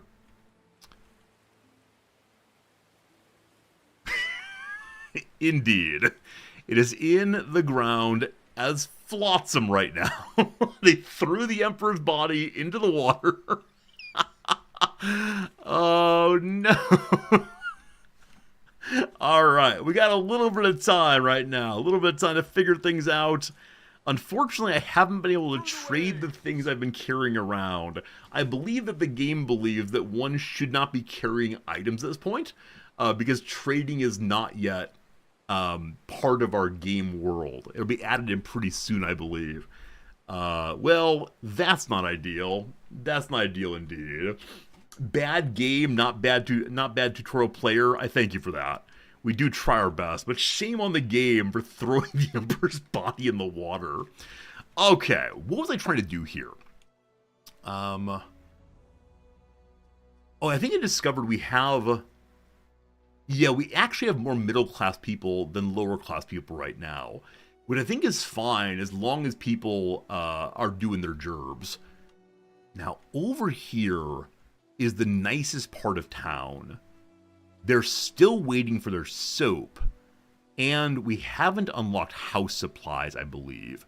So, amphora and olive oil. Right, we established yesterday that I can't make either of these until I find a place to grow grow olives, and to get something that goes into the amphora. Right, resin from trees. Okay. A decision, your judiciousness. Make more things your people As ever, need. we shall obey. I'm pretty sure I can't. Resident fertility is not on this island, unfortunately. So while we're waiting for our ship to get back where it needs to go, I guess we can just continue making middle-class jobs. Because I believe everyone else is pretty darn happy. We also build more houses. So it seems that soap is the issue right now. So you are my what? Lard. We're full of lard here. So lard is not being consumed quickly enough. This is salt. Oh, right. It's the soap makers that use lard. And the soap makers make the world a more beautiful place. And so I put it over here. Yes? No, that's a Tyler. Is there any button that easily shows what different buildings are? Because I don't know all of the images yet, unfortunately. Maybe it was up at the very top here. Is that true? That's a market. Okay, the other way to do this is to go into production and look at soap, I think. Oh, build one, see what it looks like. You're a genius. Okay, so clicking on it shows me that I am meeting the current demand, but barely, I think. I think. We're short on lavender also. I believe I made 2 lavender fields here. Now, there's a warehouse right next door. Why don't I go ahead and have a road on this side also for easier proximity to the warehouse? Isn't that lovely? That's lovely. Okay. Should probably plant more lavender at some point soon. Also, we need to upgrade all of our warehouses, but I don't yet have the tech to do that because a lot of things are full. So whenever we learn to trade, we're going to be in the money so very much. We're playing the game pretty slowly, which means that we are, yeah, we are gradually finding ourselves with lots of items that can be sold soon enough. All right. We now have the Emperor's body, the body of a beloved Emperor awaiting private cremation. Well, that was weird. Alright, let's get there again. Good luck and Godspeed to you, our one beloved sailing ship. Fine and dandy. Okay, other quests right now are to continue tearing down old ruins. The limiting factor on that has been availability of rope. We need 20 rope for each pull down. We have, oh, this one's 40 actually. This is 40 and togas. We do not have togas. Why they need to wear togas to pull things down, I do not know. Are there other ruins on the island we can grab that are somewhat easier, or are there only the difficult ones remaining? Yeah, looks like only difficult ones remaining, unfortunately. What are you doing? This place is trying to make coal. So I know that we need scads and scads of coal to make soap, I believe. Also, these are my fire trucks. I threw a firehouse out here to make sure the forest doesn't burn down. I don't know where exactly they're going with that, because they shouldn't have fire coverage out this way. It's simply too far. Alright, we know about depots now. Depots allow us to raise the storage capacity of the whole darn island. Can't wait, can't wait. Warehouse organization lets more warehouse carts use the warehouse at a time. Or, we're currently researching more better ships to carry more items on the ship at once. Okay. If I build a depot, which I believe must be along the water. It must be along the water, I believe. Is that true? Or can it be inland? Yeah, it must be on the water somewhere. So, throw it there for right now. And I don't know exactly how it raises the capacity, but everyone should... for a moment, no one is complaining about being unable to put things into their storage areas. Fire Thank goodness has on that started one. in your A city. fire has started over here. Do we have fire services out this way? Ah, we have a police station. We do not have a fire department. That's a problem. I'm glad we noticed this before it all fell apart. Let's go and get one right next door to the folks there. And they'll send the fire wagon out right away, I believe. Hopefully save the city before it all burns down. The people, they seem distressed. There's a bucket of something right there. Can you not throw it into the fire? Hopefully it's very watered down wine. Oh boy. Oh boy. The great fire of, I don't know, 117 is now upon us. Also, this fire station seems not to cover that far. Well. Well.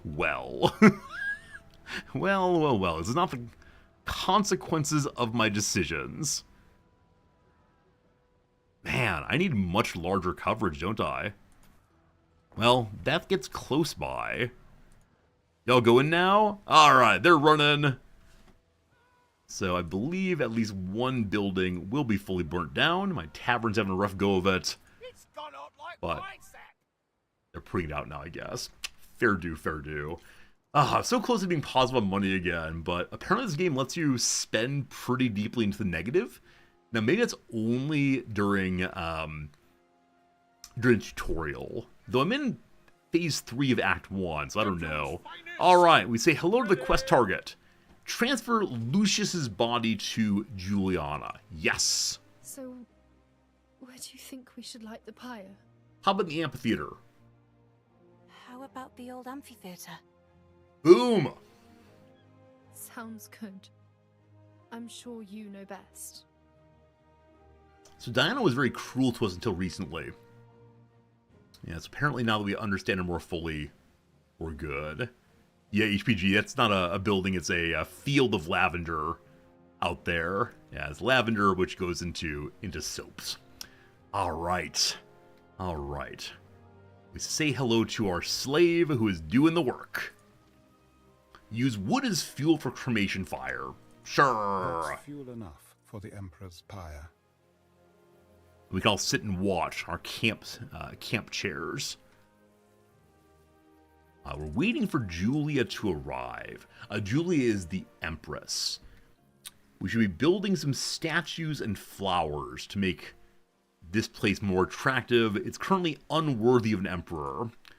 Oh well. Ruins being rebuilt. Oh, these are ruins of what burned down. I was like, wait. Exactly right, Commander Keen. Diana has discovered that we are actually not in on the dirty slavery plans. Shame on the dirty slavers. Do they care where I build the various pieces of statuary and so on? They want 3 more statues here. Numa's Aquarius. The divination of water. Okay, so you can't build on the ruins proper. And I don't know where the king is being buried, so I'm just going to throw these about. Because I don't think they actually give any kind of bonus to the buildings they're built by. By meaning next to, as opposed to created by. Okay. One more mighty statue. This one, the Romanic Celtic male. Or a Celtic obelisk. Yeah, let's say we're a welcoming people. Welcome people of all kinds along the beach. Look, if you're a Celt, you can come here. Look, if you're a Roman, you're welcome also. Do these block the road? Okay, you can't build them on the road. But you can build adjacent to the road. Welcome. There's a naked man for you to gaze upon. Next up, they want 5 flower ornaments. Miscellaneous. Those are braziers. Walls and hedges. Horticultural displays. Flower beds. White flowers for now. Let's go ahead and decorate around our villa here. Do a whole row right there. Alright, there we go. Our place is now more aesthetically prepared. I don't know if eventually aesthetics will matter for people's happiness, but seems not yet that it does. Or doesn't, or however you want to say that. Alright, repairing. Very, very slow. We may have lost some civilians in that terrible, terrible tragedy that befell us, but I shouldn't say befell us. We were sitting in our mansion while they all burned. And, I mean, I guess it's a citywide pyre in celebration and appreciation of the Emperor's body being here. That's what we're going to go with. Is this not a piece of road? Yeah, I missed a little road there, it looks like. Much nicer. This side needs roads also, so we'll go ahead and build around. And once again, you'll notice my poor little lumberjack is being driven out of his home. Now, if scads of wood right now, we're fine, but gotta move it out the way. Oh, good call. Good call. We're blocking a road that needs to be built. Thank you for noticing that. I think that the... Whoops. I think that the depot connects directly to the trade post, such that you don't need to have a road to it, but something eventually will need a road, so I may as well build it all the way out. Okay, now as we're working on these things, namely the things that are our city, I should probably continue building a military. I think yesterday we built the barracks right here, and we want to recruit some archers. They take a bunch of money to build, though, and we need 44 more basic peasants. The road I built around the house is a tile off. Oh, that's no good. So it is. Look at you having functional eyes. Some of us are not so blessed, unfortunately. Some of us push the buttons and hope for the best. Ah, thank you for catching that indeed. I do appreciate it very much. Cook 'em sardines. Drip 'em with So as the oil, people move in, your teeth with the bone. have their needs met gradually, we'll be able to make our very first troop of archers. Though I want to wait until we have 2,500 money as opposed to just, yeah, as opposed to just building with no attention to our debt. Alright, so the Empress is a ribbon, yes, a ribbon indeed, on her pleasure boat. Receive Julia for the ceremonial ritual. Yes, indeed. Did she immediately spawn by the pyre? She did. Welcome, everyone, to the death of an emperor. We see here the Empress, and I'm not sure who the person in yellow is. Maybe a centurion of some sort? I think it's a person wearing some armor, maybe. Around them, some legions. Over here, some of the legionaries have flags. The flagged legion. To me and pay the price for your folly, there can be no peace. Oh, is this Sea Guy? Oh, is it Diana wearing... It might be Diana. She's wearing flowers. Okay, I wasn't zoomed in enough, unfortunately. So just an announcement by the Empress that there is no peace until someone swears fealty. We were told earlier there's a member of the Legion, I think, whose name starts with a C, who is unworthy of being a ruler. You can walk around in first-person mode in this game. I did not know that. I know it's true in Manor Lords. I can do in this one also? Here we are, then. Huh. Thank you, Marcia. Lucius would have appreciated you being here today. Empress Julia? No need for such formality. Not here. Not now. I'm here, Mum. Your father and I had many happy years. We faced everything together. Everything. We had you, your brother, and despite everything, I know that he loved you. And he loved me. I have been Julia Augusta for longer than I was ever Julia Prima. All those years. I should be grateful. But all I can think is, if only we'd had more time. I'm very sorry. I'm sorry, Mum. It's all my fault. Nonsense, dear. You are my light. And you always will be. some tough feelings at the pyre ceremony, the funeral. Thank Hard you, times. Marcia.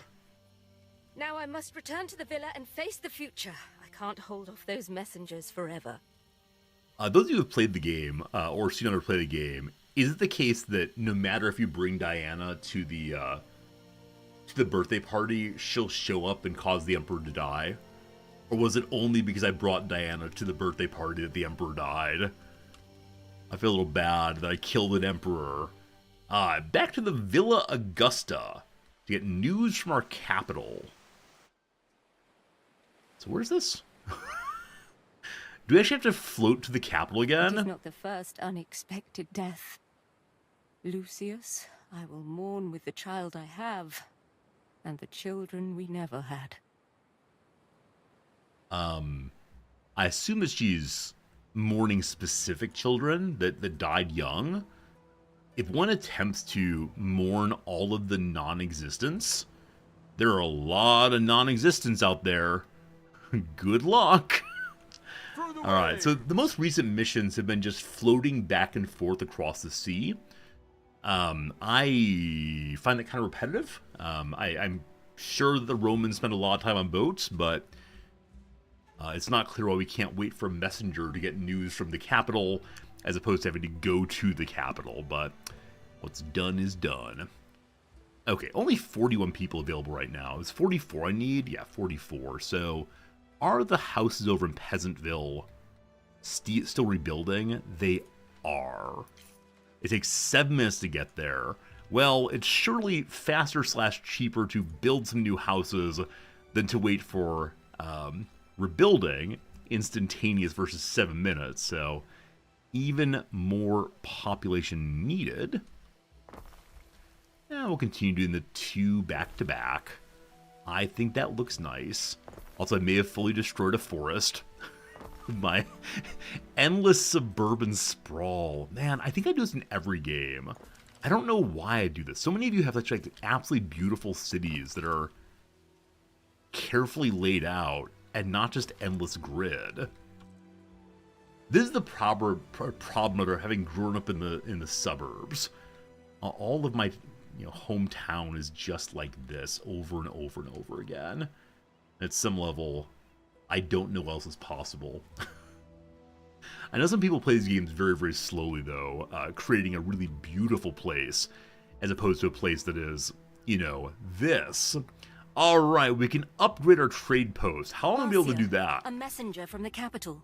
Be right there, be right there. Okay, What is so it? Grave news. something's bad. Be in a moment. You're built diagonally and create Pittsburgh. Roman Pittsburgh sounds amazing. So our trade post can move things in and out more quickly, I believe, though we still can't actually trade. So, what is the news from the capital, my queen? Suddenly daytime, suddenly nighttime. What's happening is strobe lights in the sky. There's not time for me to grieve. Calidus's forces have seized the Senate. The sea guy! Made him emperor. And at the tips of swords, our allies swallow their promises to this house. Promises they made to your husband. I told him they would never let me rule. Sorry for hitting the table there. Alright, so Calidus, the person who does not know the secret name of Rome, apparently, is coming to seize power. The Senate does not want women ruling. Lady Julia Augusta, confiding in a friend. He comes with the legion behind him. I think he's crossed Are you the, here to kill me? I'm not an animal, Tiber? but I am Ilya the Ictaast? Emperor. Your mad ambitions are over. Cross the Rubicon! The Withdraw Rubicon, sorry. me from sanctuary in my time of mourning. I will not desecrate your temple. You can remain here under house arrest, while my men strip this place of its assets. You see, it's Calidus not seems pretty Falernian awful. Vintages and heavy drapes that made Rome, but virtue in war. That's why it's time to reassign those no longer fit for office. Titanius will be sent to Albion. He's dead. Albion? What for? To prove himself, or be forgotten. A real governor cannot rule from bed. Things will change, Marcia. I still have allies and the protection of this temple. If he is exiling Titanius, you will be expected to follow. Remain loyal, and you will be rewarded. Empress Julia. And be careful who you trust. Are they stealing my city? Our scouts have sighted new land. Ben Barlian. Ben. I know you're around. Come on out. We need to talk. He's right there. I was merely waiting for your return, mistress. As it happens, I have heard the ill news. Exile. A terrible fate. Yes and no. He exiled Titanius. What will happen, do you think, if Calidus finds out he's dead? I know he is. The truth, please. Oh, mistress, you should not speak of these things where others might overhear. You see, Calidus has long been suspicious of your husband. Should there be some rumor pertaining to his illness, I fear suspicion would fall on you. As his wife and a close friend of the Empress, you would be in grave danger. Thank you, Ben. That only partially sounded like a threat. Great. Just great. What do I do now? Do we dress someone up as I Titanius? suppose he can do that. Thank I you for wonder though, being a how are friend. we supposed to leave without a ship? I'm afraid you will have to build your own ship. We're being exiled on a ship that we will build. My goodness. Jamor! Stop talking. Jamor, thank you for the resubscription for 3 months in a row, 71 in total. Prime sub, thank you. The branch of mathematics that comes from the Arabic word for reunited. Is it algebra? I think it's algebra. Maybe. Nonetheless, Jamor, thank you for the resubscription. I appreciate it. Algebra. I think that's a Arabic word. A plus yes. A, we got it this month. Thank you much for always bringing us a fun question to think about together and see what is what. Praetor. So we have our flagship here. We have to empty the cargo and then build a new ship to go to Albion. Friends, where's Albion? I'm thinking it's Celtic, We advance. but I'm not quite sure about that. A few things. We just got a hint ruins. Albion's England? Okay. Don't Here's a letter. disappoint me, Governor. Alwe Otque Awale, Governor Titanius, this is to our husband. While you were sprawling on your cushions, the Empire has descended into chaos. Be aware that the barefaced laziness endorsed by Lucius shall not be tolerated under my rule. But now that you're exiled to Albion, let's see what harm you can do. Know that I do not allow my governors to rule from bed. Okay, so I was wondering how land combat would work on these islands. I bet we have to go defeat the Celts and the Picts and so on. A true governor will take back control of the unruly islands.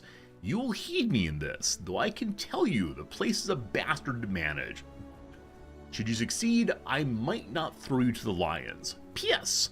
I expect you to take all of your slaves in your household with you, especially your wife, who's so friendly with Lady Julia.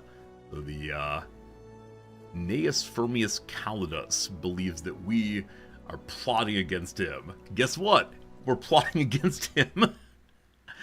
Alright, so we're going to learn how to make a boat, and then we're going to leave our city behind. Probably to make a boat, I'm going to need to make some ship sails, which I've not built any of yet, because I didn't see a reason to do so. So, building map... build some sails. Sheep into sails. We have some sheep at least. Beep, beep, they're sheep. Go and throw them right here for now. I'm no longer terribly concerned with making this place beautiful because I just need to have it functional if we're leaving it behind. And then build our first shipping yard. We'll connect it so we don't need an actual road. They can bring items through here, I believe. All right. So there are friendly ships and combat ships. A civilian ship, which is called Civilian 1, and then Trireme, and then Quinquereme, or we have Legio, and then the second and third tier are the same thing. I need to have 10 sails to make the most basic of ships. So we're working on making sails now. We'll see how long that takes to do. I like that we can see them creating the masts and sails there. No sheep delivered so far. Yeah, they're waiting for a warehouse worker to bring them one. This warehouse might be a little bit overloaded, as many of them are, or I just haven't unpaused the game. Be quick about it. Hey, Caldas brought us the items we need to make a ship. Maybe that Caldas guy isn't half bad. Also, in the military tree, we've now opened up the nautical research, it looks like. And we have some research we're able to get back to now. So much to do here. We've already taken the flagship moves faster, etc. So what could be good to have next? There's so many things to take. This leads to better roads. Roads are getting around pretty good. Sewing circles. So one gets more knowledge for buildings that are near our spinners. Does that mean I want my spinners and my grammaticae together? I don't know what other buildings make knowledge right now. I mean, possibly like a villa building. The Willa. Stuff like that. I heard he wanted money from you for the party. Here. I hope this covers it. I gave 5,000 money to the Emperor early game, and she's given me 11,000 back. That is amazingly cool. Watchtowers brings happiness up. The Cult of Minerva. Yeah, unfortunately, once we have the opportunity to be in the Cult of Minerva, I will never do anything else. That's researching. So wells give us more fire safety, and then wells lead to wisdom. I guess if you have clean water, it helps you not to be quite so dumb.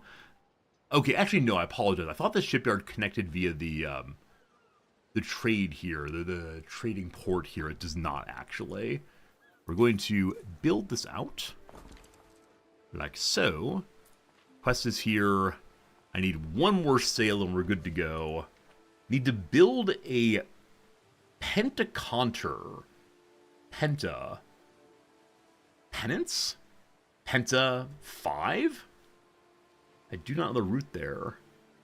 Also, I want to destroy the other ruins. But the thing we need to make to destroy it are togas. Yeah? And horses. We don't have either horses or togas yet. So I think they're saying this may never be destroyed by the player. But we do have a mission to destroy 2 other. Or do we not? There's still more ruins, but we can't access them yet. Yeah, maybe late game we'll be able to come back and make this place glorious to siege down the false emperor's territory. Where am I? Where's my boat? Did I go to the wrong place? Like, this is new enemy guys' encampment.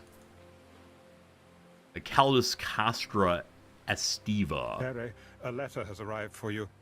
Your father's seal, I Be right think. with you. Okay, my ship is not moving yet. Time flies, as do we.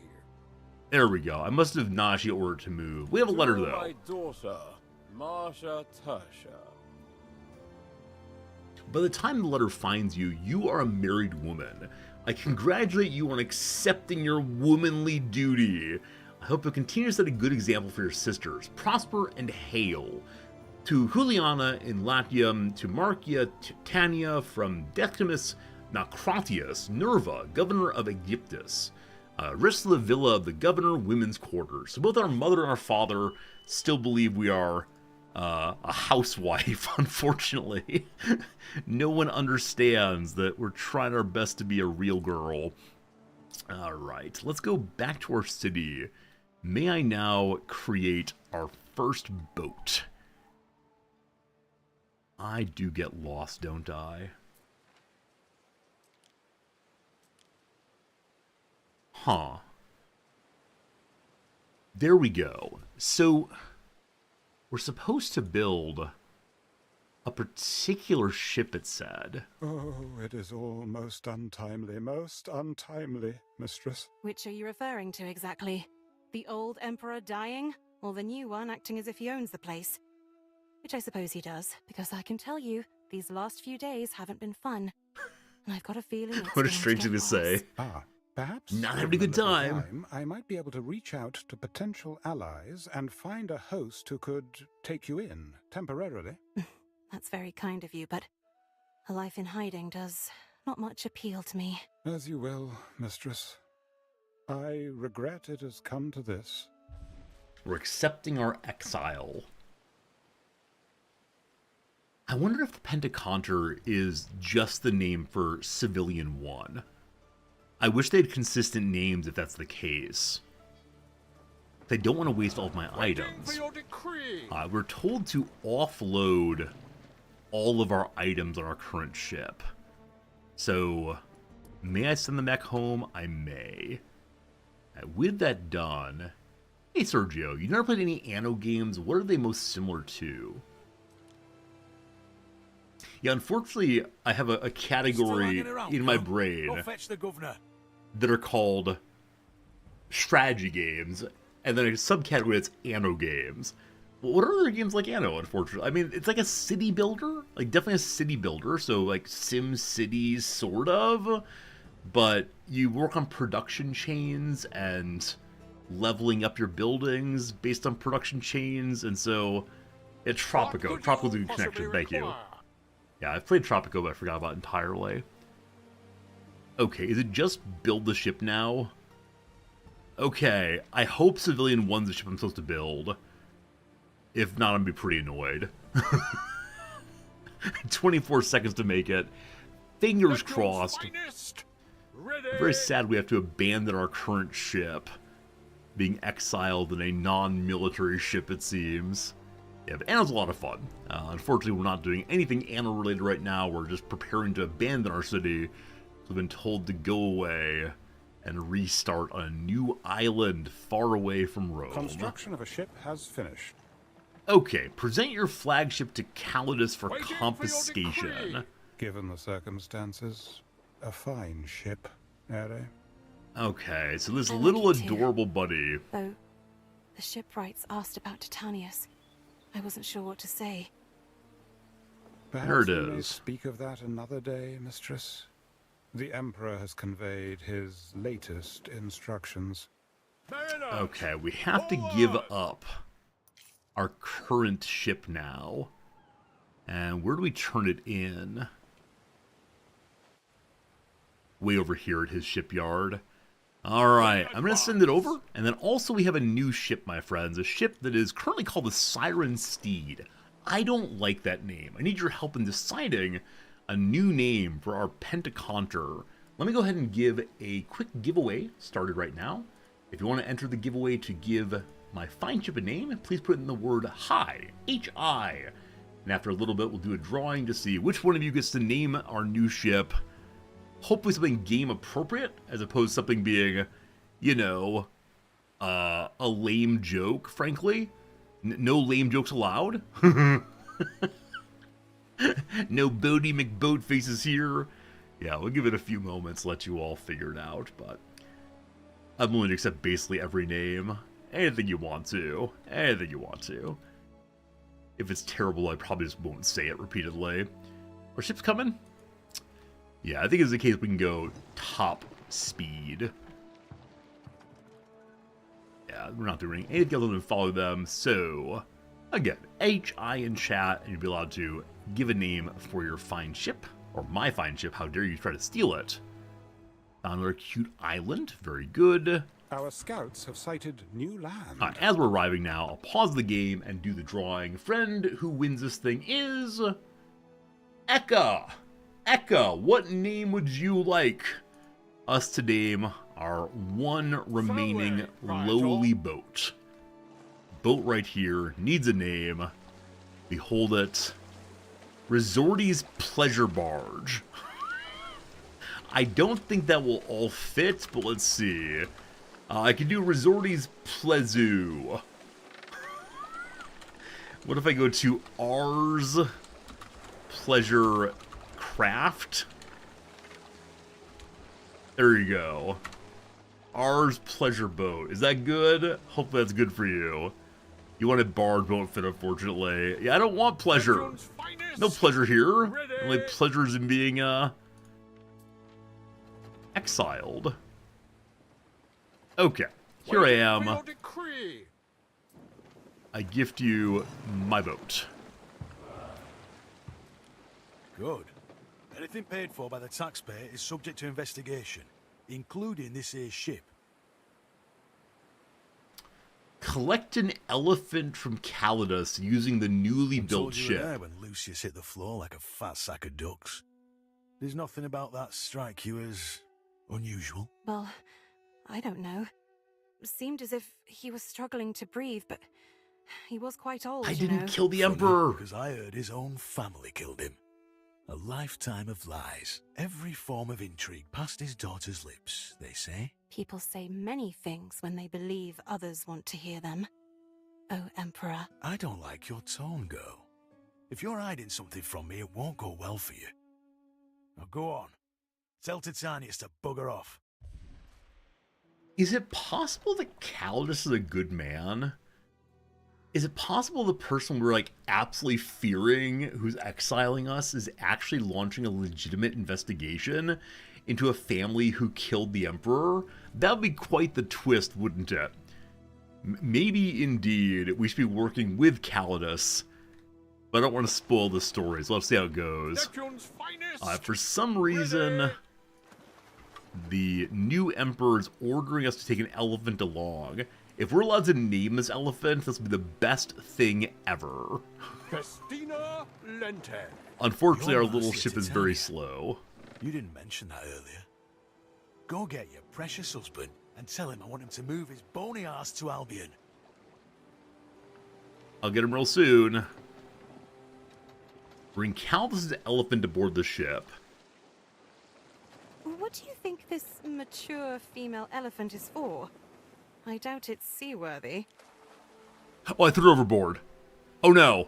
So I right-clicking believe something Emperor Calidus throws it overboard. intends her to be a symbolic reassertion of force in the region of Albion, Ere. Much like the one Emperor Servius Julius Albus used to crush the Celts into their own soil. How do I pick it up? How do I pick it up, team? Right-click. Oh dear. Does not do it. I'm sure that will help us avoid any kind There we of go, we got it again. unwarranted attention. I was hoping to click it in order to rename funny, it. Mistress. The old girl is discontent enough being chained to the deck, so imagine what a few waves will do. So the elephant is to remind us of the Emperor's power. It's a little sad to me we can't actually see the elephant on the ship. Alright, bring the elephant to the waiting escort fleet. Stock your ship with items or goods to bring with you. The game made me unload my ship. I guess we're learning important lessons about how to load and unload things. But once again, we're going back and forth across the ocean. Poor elephant. Poor sweet elephant. So bring construction materials optional. Goodbye and lies. Go say goodbye to the Empress. You know what? We like stories, so we'll go there first. Time flies. Looks good to me. It's strange. It sounds silly, but I never imagined he could die. He was always so alive. It is true. Living people are alive. So what are the things we use early game to build? I mean, basic wood is essential. I believe one build wood cutters out of just nothing but gold. I'm trying to remember at what point one needs a second item. I mean, to get population up faster, we could bring basic needs for peasants. But I think it's better to build a supply line for those. Yeah, I think let's bring a bunch of wood. That'll be fine. Coming boat. Our scouts have sighted new land. New land! Someday we'll get all the land. Not today, though. Top speed again. Having a scoot. Having a scoot. Our scouts are scooting. And we arrive. Goodbye, Julia. I guess this is goodbye. I'm sorry. My I'll dear come back. girl, do not pity me. It is I who should apologize. You have been lied to more than once in my presence. I beg your forgiveness for not telling you that Titanius is dead. He died of a Pure fever deception. 2 weeks before the wedding. If we'd made his death public, Calidus would have been granted his post. Lucius was desperate. He needed this province, and more than anything, he needed time. The wedding was his way of keeping Titanius alive. He meant to restore the province to set me up for the future. All while keeping you in the dark. I begged him to confide in you, but he would not listen. So many Such lies. deception. And if one good thing came of it, it's you, Marcia. You were a better governor than Titanius ever was. Lucius may have done so for selfish reasons, but he gave you power. And I saw you grow into it. I do not wish to see it taken from you. So, here is my advice. You have to keep Titanius alive. Don't tell them you're on your own. Take his place. Lie. I understand what you're saying, but I don't think it'll matter what people think. Not where I'm going. Marcia, Albion is still part of the Empire. One day, not only will you return to Juliana, but it shall be returned to you. But until then, I need you to be safe. Calidus will never accept a woman in your position, nor will others. Keep up the ruse. Stay alive. And may Minerva watch over you. God's wisdom. Okay, so, would the Pope give me a divorce, do you think? Yeah, I know that, like, infidelity and not producing children are grounds for divorce, maybe. But is the groom being dead a cause for divorce? I sure do hope it is. Now, we have the important question of, shall we be a strong, independent woman who don't need no man? Is that one possible outcome of this playthrough? Or instead, do we get to choose our husband eventually? Will we and the slaver rule together? A little biumvirate? We'll see what happens. Go ship go. And we're told maybe the button to push that will show when our ship arrives where we want it to. A ding thing. There's a ding thing that shows us good. Is there a pope? All right, look here, you. Look here, you. I knew the responsibility to get. I wanted to make a little joke about the papacy. But we all pushed up our glasses and said, Risorni, the papacy doesn't exist yet, Risorni. The papacy is in the hearts and minds of everyone. I don't know. What's this? A well. Well. Well, while we're hanging out, we'll throw in some lovely water for everyone. Surely the random gaps throughout the city were intended for wells. Seems likely. There's currently a pope named Pope Alexander. That's fantastic. I'll find a way to send a letter to Alexander saying we've been bamboozled into marriage. Pure bamboozlement. Yeah, I mean, if we're after the year 1, that means that Peter's around somewhere. If we're past the year 33, Paul's around somewhere. You know, we got some popes going. Sixtus the First is this pope currently in Rome. I wonder if we'll engage with the papacy at all. Probably not. Like, obviously we're part of the cult of the Roman gods, or Hellenistic cult, I guess, as opposed to being with What could you possibly require?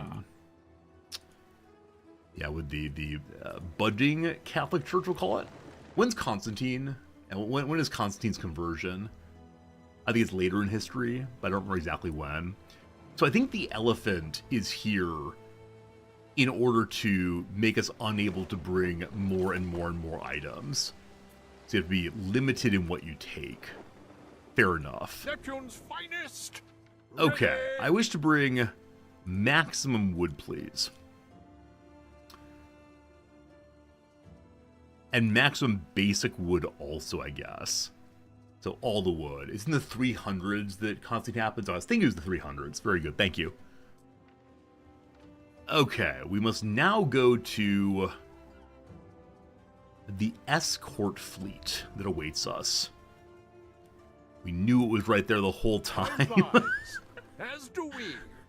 If a husband bed, you don't need a divorce or a widow, but these people keep talking like he's alive. I just want legality to be on my side again. Please, please. It's around 350 Constantine converts. Okay. Yeah, I had a professor in undergrad who was so unbelievably insistent that we really think hard about the conversion of Constantine in every conversation we have for the rest of our lives. That we can't understand anything about the West without the conversion of Constantine. And fair enough, but it was a little over the top how he told this story. Again, nothing much to do, so we're just gonna go and fast speed along. Scoot, scoot, scoot, scoot, scoot. Where's the old fart? Still in bed? Well, go ahead and wake him. Or I'll do it. And I'll march him to the docks, naked. He's in the bottom here. He's having a sleep. A disease has started here. People are dying. I'm glad we got out of there before it got us. I'll put a doctor's office nearby. I thought it was a doctor pretty close by. Man, so the various city services cover a much smaller area than I recognized they would. I did not expect that, frankly. Waiting for your decree. So apparently the fleet waiting for us back this direction. Hope it's weekend at Bernie's. We'll hire some especially strong legionnaire to carry his body around and pretend to be him. It'd be great. What a strange movie that is, huh? Weekend at Bernie's? That's a weird, weird series. Festina You not see the whole story is there's a rich guy who dies, and so some young men take over his life by pretending he's still alive. So strange. Friends, an ad break is coming in about a minute or so. Let's take this story and we'll play a little crossword. Actually, you know what? Let's pause right there. Let's save this story till after the ad break. 3 minutes of ads. I'll do some crossword during the ads. I'll thank you for being here, and we'll see you in 3 with a continuation of our delightful little story. We almost finished yesterday's crosswords. We'll go ahead and do that, and then we'll go to today's afterwards. In the sequel, the dead character Bernie can walk when music is being played. Really? A popular YouTube channel whose namesake character is typically studying to chill music. I mean, it's that one girl, Lo-Fi Girl, that's the channel's name. Having layers of meaning is nuanced. Collectively, en masse, makes some space, clears the way. Naughty, possibly just bad, I don't know. After in Avignon, après, oops. Invite code for a fancy event. White tie, there we go. The 4 in a 4-3 football defense. Obviously, it's linemen. Scathing as an indictment. Searing indictment. Wait, this is wrong, though. Anna is probably Sophie. What's it across here? Fishes with nets. Oh, trawls. So tisk instead of bad. Down here, second string players. A scrub. I don't need no scrub. A scrub is somebody, etc. Squeaky poutine parts are curds. Squeaky cheese. Very strange that. Tap alternative is just tapping. You swipe your card. Stand-up folks. Something mics.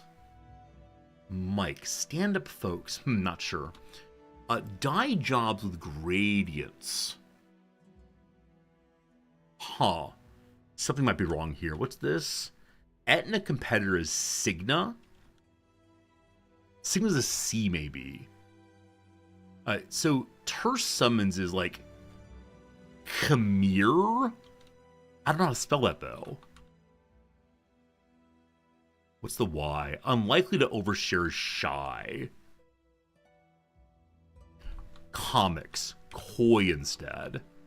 I think I even said stand-up comics and then didn't put comics in. Oh, just come. Hombres. Hombres. Hombres. Is what a dye job is. Alright, good fun. Good fun indeed. Also, friends, I want to mention again that we are indeed currently doing a fun little giveaway thing where I'll send you a New Year's card from Japan. You want to go and sign up for it? The link is in chat right now. No, it's not. Sorry. The link is in chat now. And, nope, it's still not. It's NY card. There we go. Found it eventually. Just sign up there. Free card from Japan. You can stay anonymous. I won't be creepy with your data, I promise. And we should have a good time with it. Today's a Thursday, unfortunately. Here's the Wednesday there. There we go. There we go. There we go. Beginner-friendly puzzle. Feel free to play along. Just don't put your answers in chat. Thanks.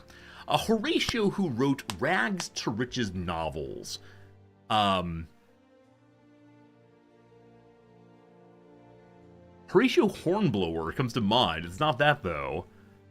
I can't remember. A humble place to live. One's humble abode. Saint Blank is an island nation. Nation near Barbados. St. Lucia, I believe. It says 2025 New Year's. It should be 2026. So, okay. I considered this. Allow me to discuss why I made the decisions I made. So, I decided that I'm sending it out in 2025, and the signing up is happening in 2025. Now, it's for... Wait, you can't see it, sorry. You still can't see it. One moment. One moment. Alright. So, yeah. I decided that though it is intended for the 2026 New Year's holiday, we are sending them out in 2026 and we are signing up. Or sorry, 2025. And we're signing up in 2025. Now, we can change this. We can, of course, change this. It's time for a poll. Time for a poll. I want some democracy manifest. What should we call this giveaway? 2025, 2026, or time is a flat circle, man. Man doesn't fit, fine. Friends, please vote. Please vote. I will change it right here, right now. If it's confusing, this says 2025. I believe I had the exact same conversation last year, and I believe it said 2024. I'm not sure. Anyway, please vote. Let me know. But thank you for the feedback, CS Prof. I enjoy joking along with you for sure. Alright. We're now leaving this map, journeying to the world's end. My name is Marcia Titania, and I am an imposter. I've taken a dead man's place.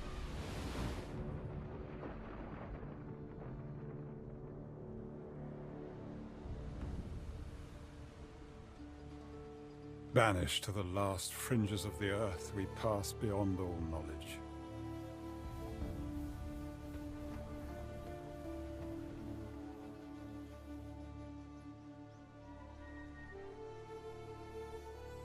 Land ahead.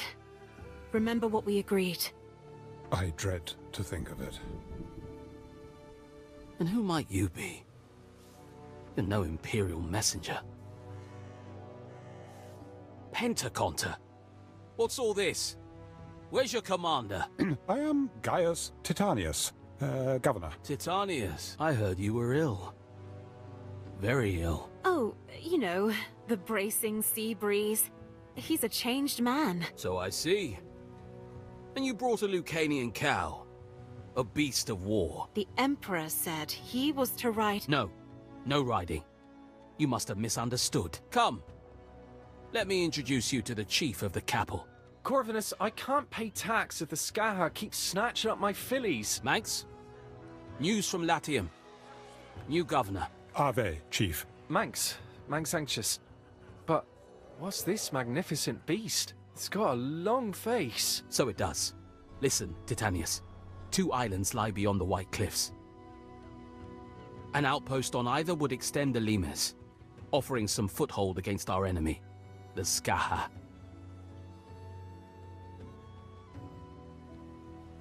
Tread carefully. She will be watching.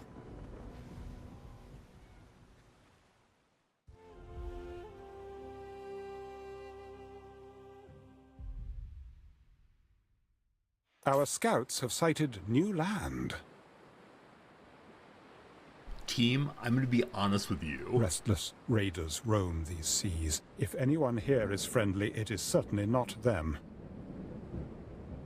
I'm going to be honest with you. During the movie, I was updating the form. And so, honestly, I did not catch any of the storyline. Did someone pretend to be our husband to grant us cover? That was a close call. I think the Procurator already suspects something is off. I really do not think it wise to lie to him. You might alienate the only person still in touch with the Empire. You mean the only one who could rat me out to the Emperor? Ben, I'm sorry it had to be you. I just don't... You know I can't. The truth has an unfortunate habit of revealing itself at the worst possible time. I hope you will reconsider the need for secrecy. And then we what? Good? Wait until they drag me back and lock me up in a temple, like they did with Julia? Marry the Procurator? No thanks. I may be forced to play their petty games, but I am not going to let them dictate my moves. We good? We good? I'll talk through? Since good. you are doing us all a favor here, the treasury at White Cliff can cover your first settlement. So initially, all of our money was taken as we left the act. That's not true. All of our balance taken. Our scouts have sighted new land. The Procurator explains that Caldas has been set aside afloat to keep you above water in a mission to Albion. The new Emperor clearly hadn't expected you to arrive so well prepared, but the Procurator is hardly one to keep other people's money for himself. We've been proffered a sack of 10,000 money. We have almost 20,000. I sort of want to decline it to show the new Emperor we don't need no charity. Now, when I run out of money, it'd be pretty unfortunate, but here we go. I decline it. This in my report.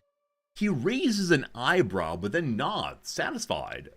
Perhaps a generous contribution towards the defense of Albion, then. The Procurator, Corvinus, like a raven, takes his leave with a neat swish of his birus. I assume the thing on top is a birus, or biri.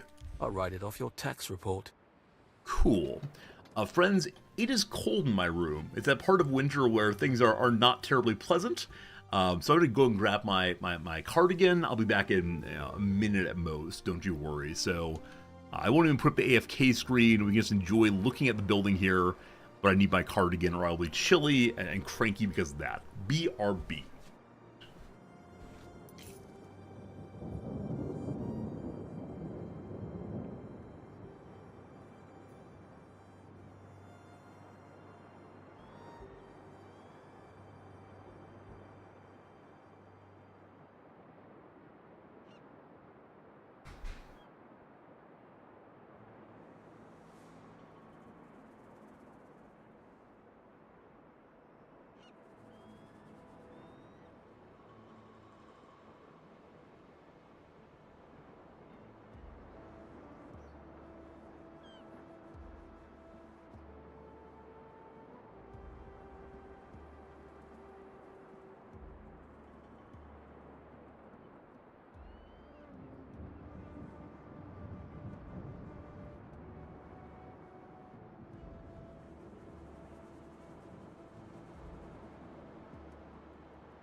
Okay, all comfy cozy. Thanks much indeed for waiting for me. Actually, in the room with me is a closet in which our winter coats are hanging. I could have been wearing one of those instead, but this feels much, much better indeed. So thank you again for waiting. I turn into Mr. Roger Zordy, I suppose. So we have a choice here of do we want to settle the island called Cudslip, or Cudslip perhaps, or the island of Cragmore. Are these actual island names in the UK? Anybody know, or in Britain generally? This place here... The men share quarters with their contubernium. 8 each. You do what it takes to preserve the peace. Contubernium. Contubernium. I don't know what that word means. Con, of course, is together, but past that I'm not sure if it means concubine, or if it means, like, the people in his troop. I don't know. Anyway, they sell soap, amphoraes, olive oil, timber, and tiles. They want to buy trousers and porridge and sausages, and literally anything else. So the Emperor's representative here is willing to buy the things that I have, no matter what they are. I guess I'm going to buy the 2 tiles. I have to get my ship close enough to do that, I believe. Hello, ship. Waiting. And then we need to discover / decide where we're going to go to. Perhaps this person here is willing to actually protect us as things get the coin rockier. May wander, as long as it returns to Rome. Okay, I want to buy... There are 2 tiles. It's all yours. Thank you much. Wait, where'd my elephant go? Oh, did I give him the elephant? Because it's not in my pleasure boat anymore. I must have given him the elephant as a treat. What's this? Oh, it's like a druidic circle. Oh, we've seen this kind of thing in Skyrim, I believe. Love it, love it, love it. They did take it, okay. So this place is an Irish location. We're in Ireland, my friends. Delightful. I want my elephant back. Give me my elephant. The 2 possible islands we can take. Number 1 to the left here. What is your fertility? Iron, copper, silver, barley, dye plants, and saltwort.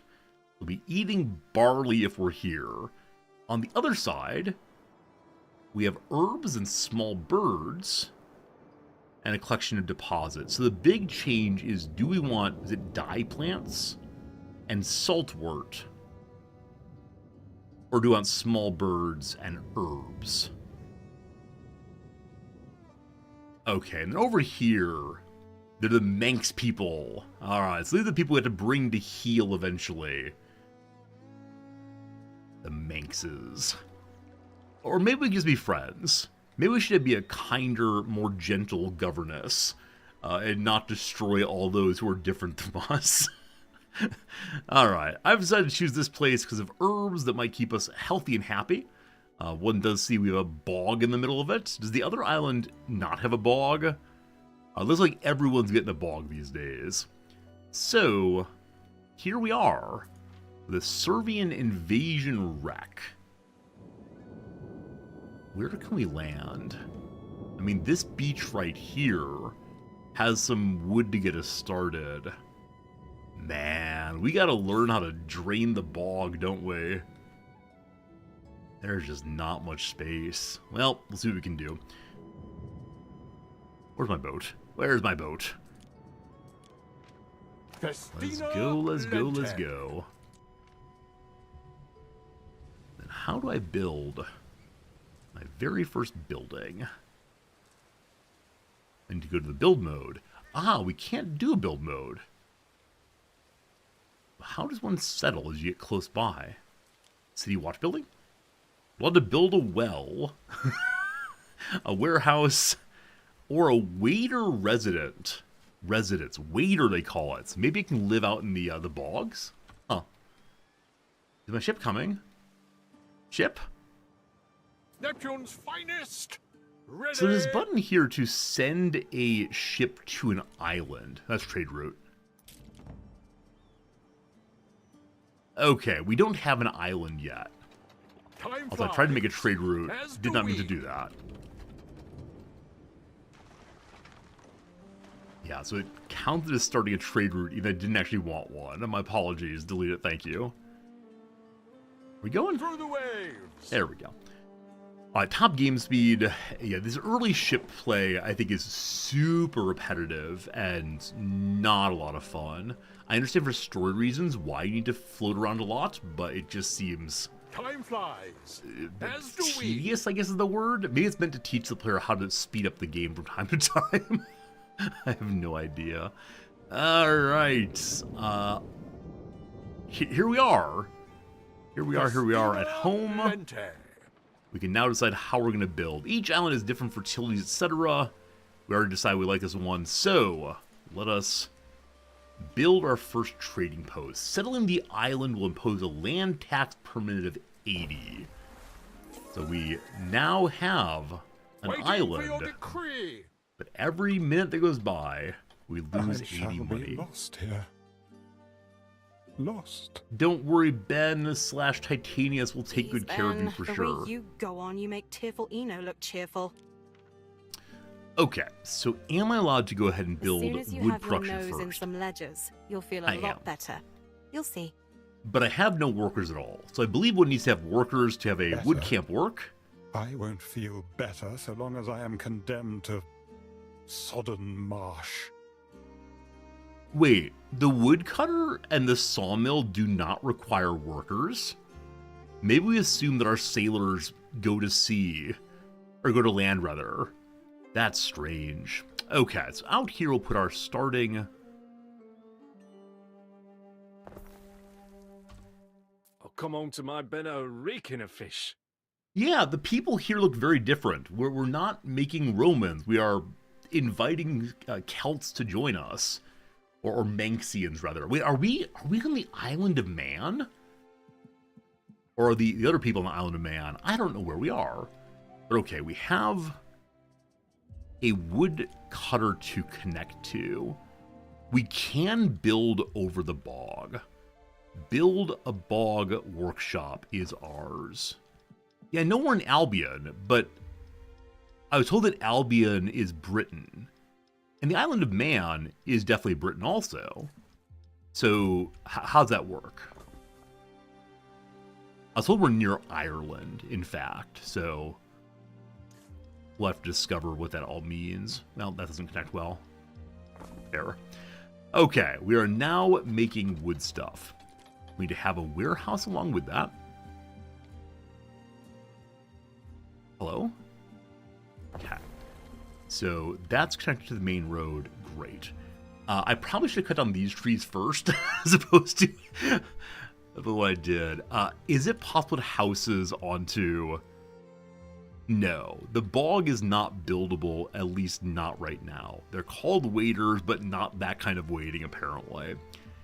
Instead...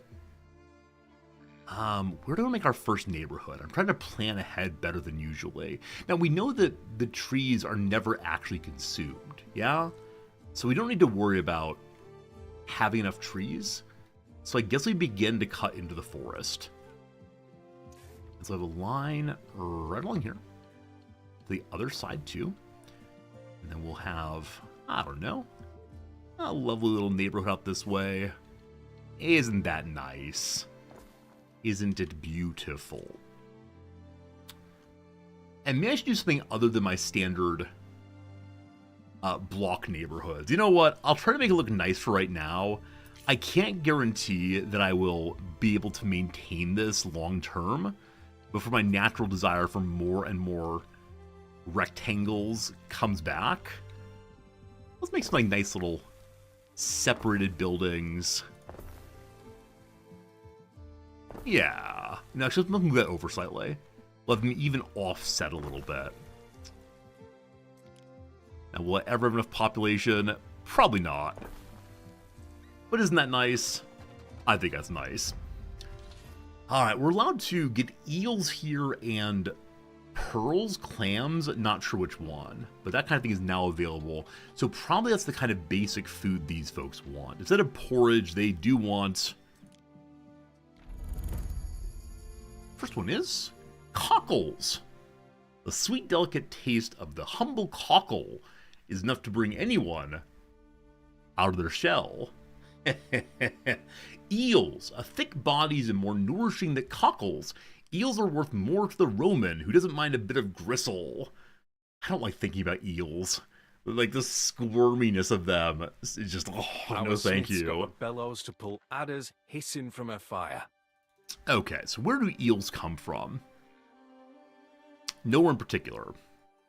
What's this -3, though? Okay, so the waiters are the most basic kind of worker here. You love eel, but do you love looking at eels? I don't know. They're very upsetting to me. Like, this is not me having a laugh. This is not me, like, being in a bit for your collective enjoyment. This is me genuinely saying it's a horrifying thing to see them ride along. It's really, really disgusting to me. You can't fit 2 in here. Unfortunate. Eel farm needs to be in the bog. So this one goes into the bog, actually. Delicious. And then we need to have a warehouse to pick them all up. We'll dump it right in the middle here. Cool. People are getting their basic needs fulfilled. In our town, people get to eat. In our town, we don't build roads. That's what happens in our town. There we go. Alright, so start eating in a moment now. Obviously, we need a bunch more workers. Got to keep hurrying that along. Considering pulling up a picture of like an eel pot. They're very cute in games like Stardew Valley, and absolutely horrifyingly disgusting in the actual world. So we're now making upgraded wood. Bring 50 waiters on board and feed them all. Let's go ahead and say at the corner here, we'll have a little... Okay, we can't have the market yet. You have to have a total of 20 waiters in town for that. As right now, we have literally no waiters. I don't think you need warehouse proximity for the waiters, do you? Okay, food is showing up. It's a little slow, but it's fine. While we're waiting, we may as well put an additional food collection, because it is the case, of course, that the food will be needed sooner or later. What's your issue? Is waiting for wood to show up. They're hauling it. It'll be there soon. Okay, and I want to add in another one of you. I guess for right now, we can put our cockle delivery system over on this side, and then later we can move it somewhere else if we need to. Cool. That needs a road also, of course. We'll go right across this way. What a lovely boardwalk. We'll be having some fun. Line goes up. Very good. So I'm intending to put the marketplace at the corner here. Let's go and have another little... How will this look? What would look nice here? I think I'm playing City Skylines now, as opposed to playing Anno. Like, Anno is always more people, more good. So it's absolutely ridiculous to play it this way. But maybe I can enter my my city in some sort of Ubisoft most attractive city ever made. Okay. The centerpiece here I was considering leaving for like a temple of some sort, my eventual empress's territory, and so on. The beachfront we need to make available for additional food production and maybe a ship eventually. We also have to think about defenses. I don't know how to think about that. Huh. There's an old wreck over here. Is that a current mission? It is. Find 3 shipwrecks from the last invasion. What happened to the last guys? We're going to send the pleasure boat over to check out what has happened here. We'll go ahead and say, please tell us when you arrive.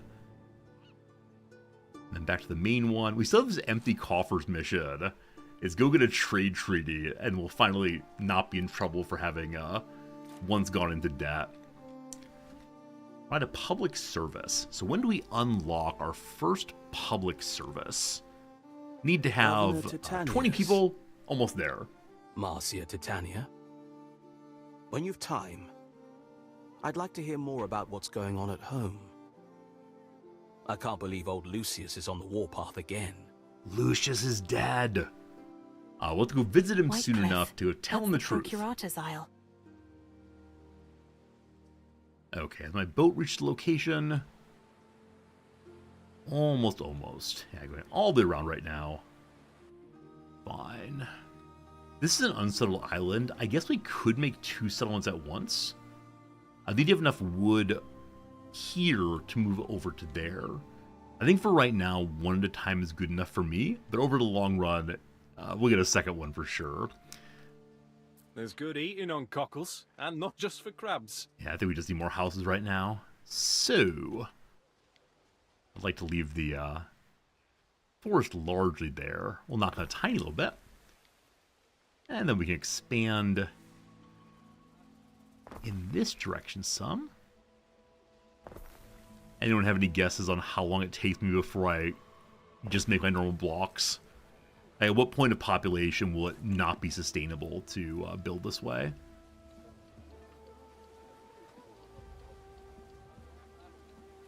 Oh, I like that. How organic. How delightfully organic.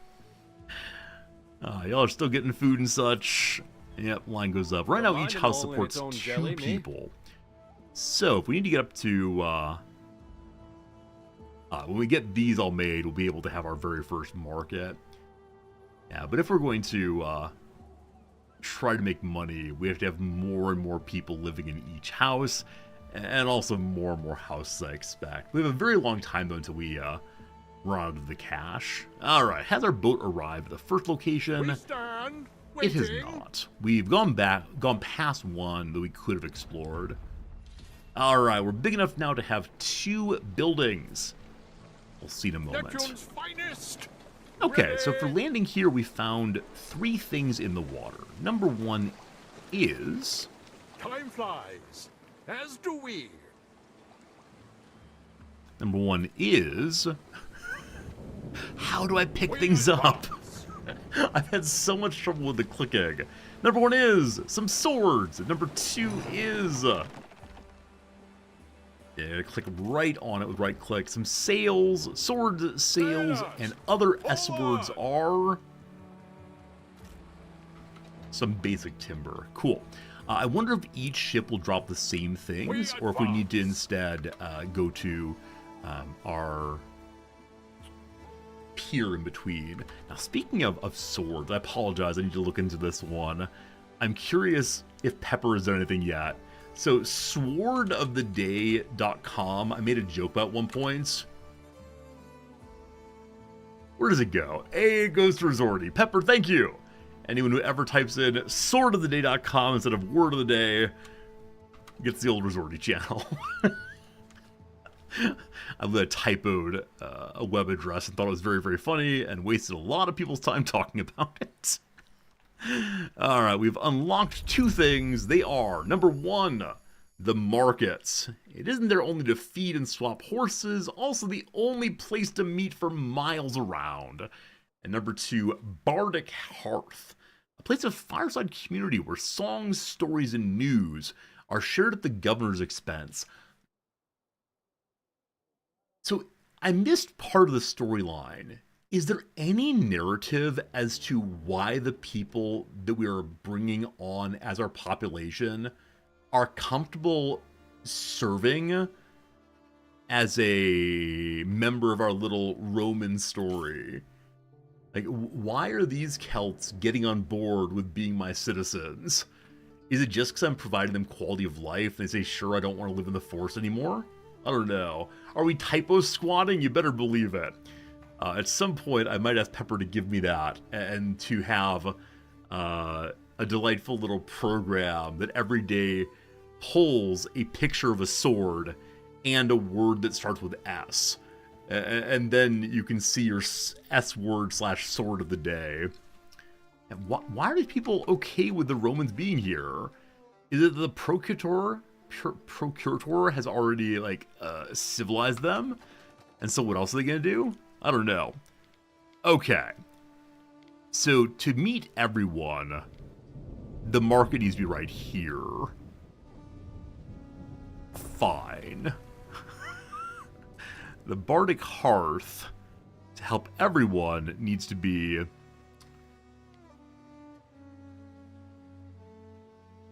somewhere not extant, I believe.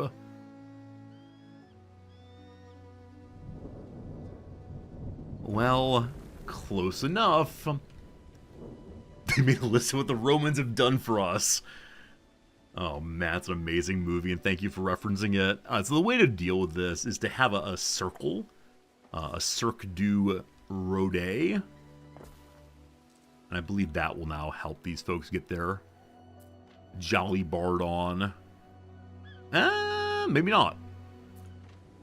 Yeah, the Jolly Bard actually does not meet them still. So instead, I'll have it connect like this.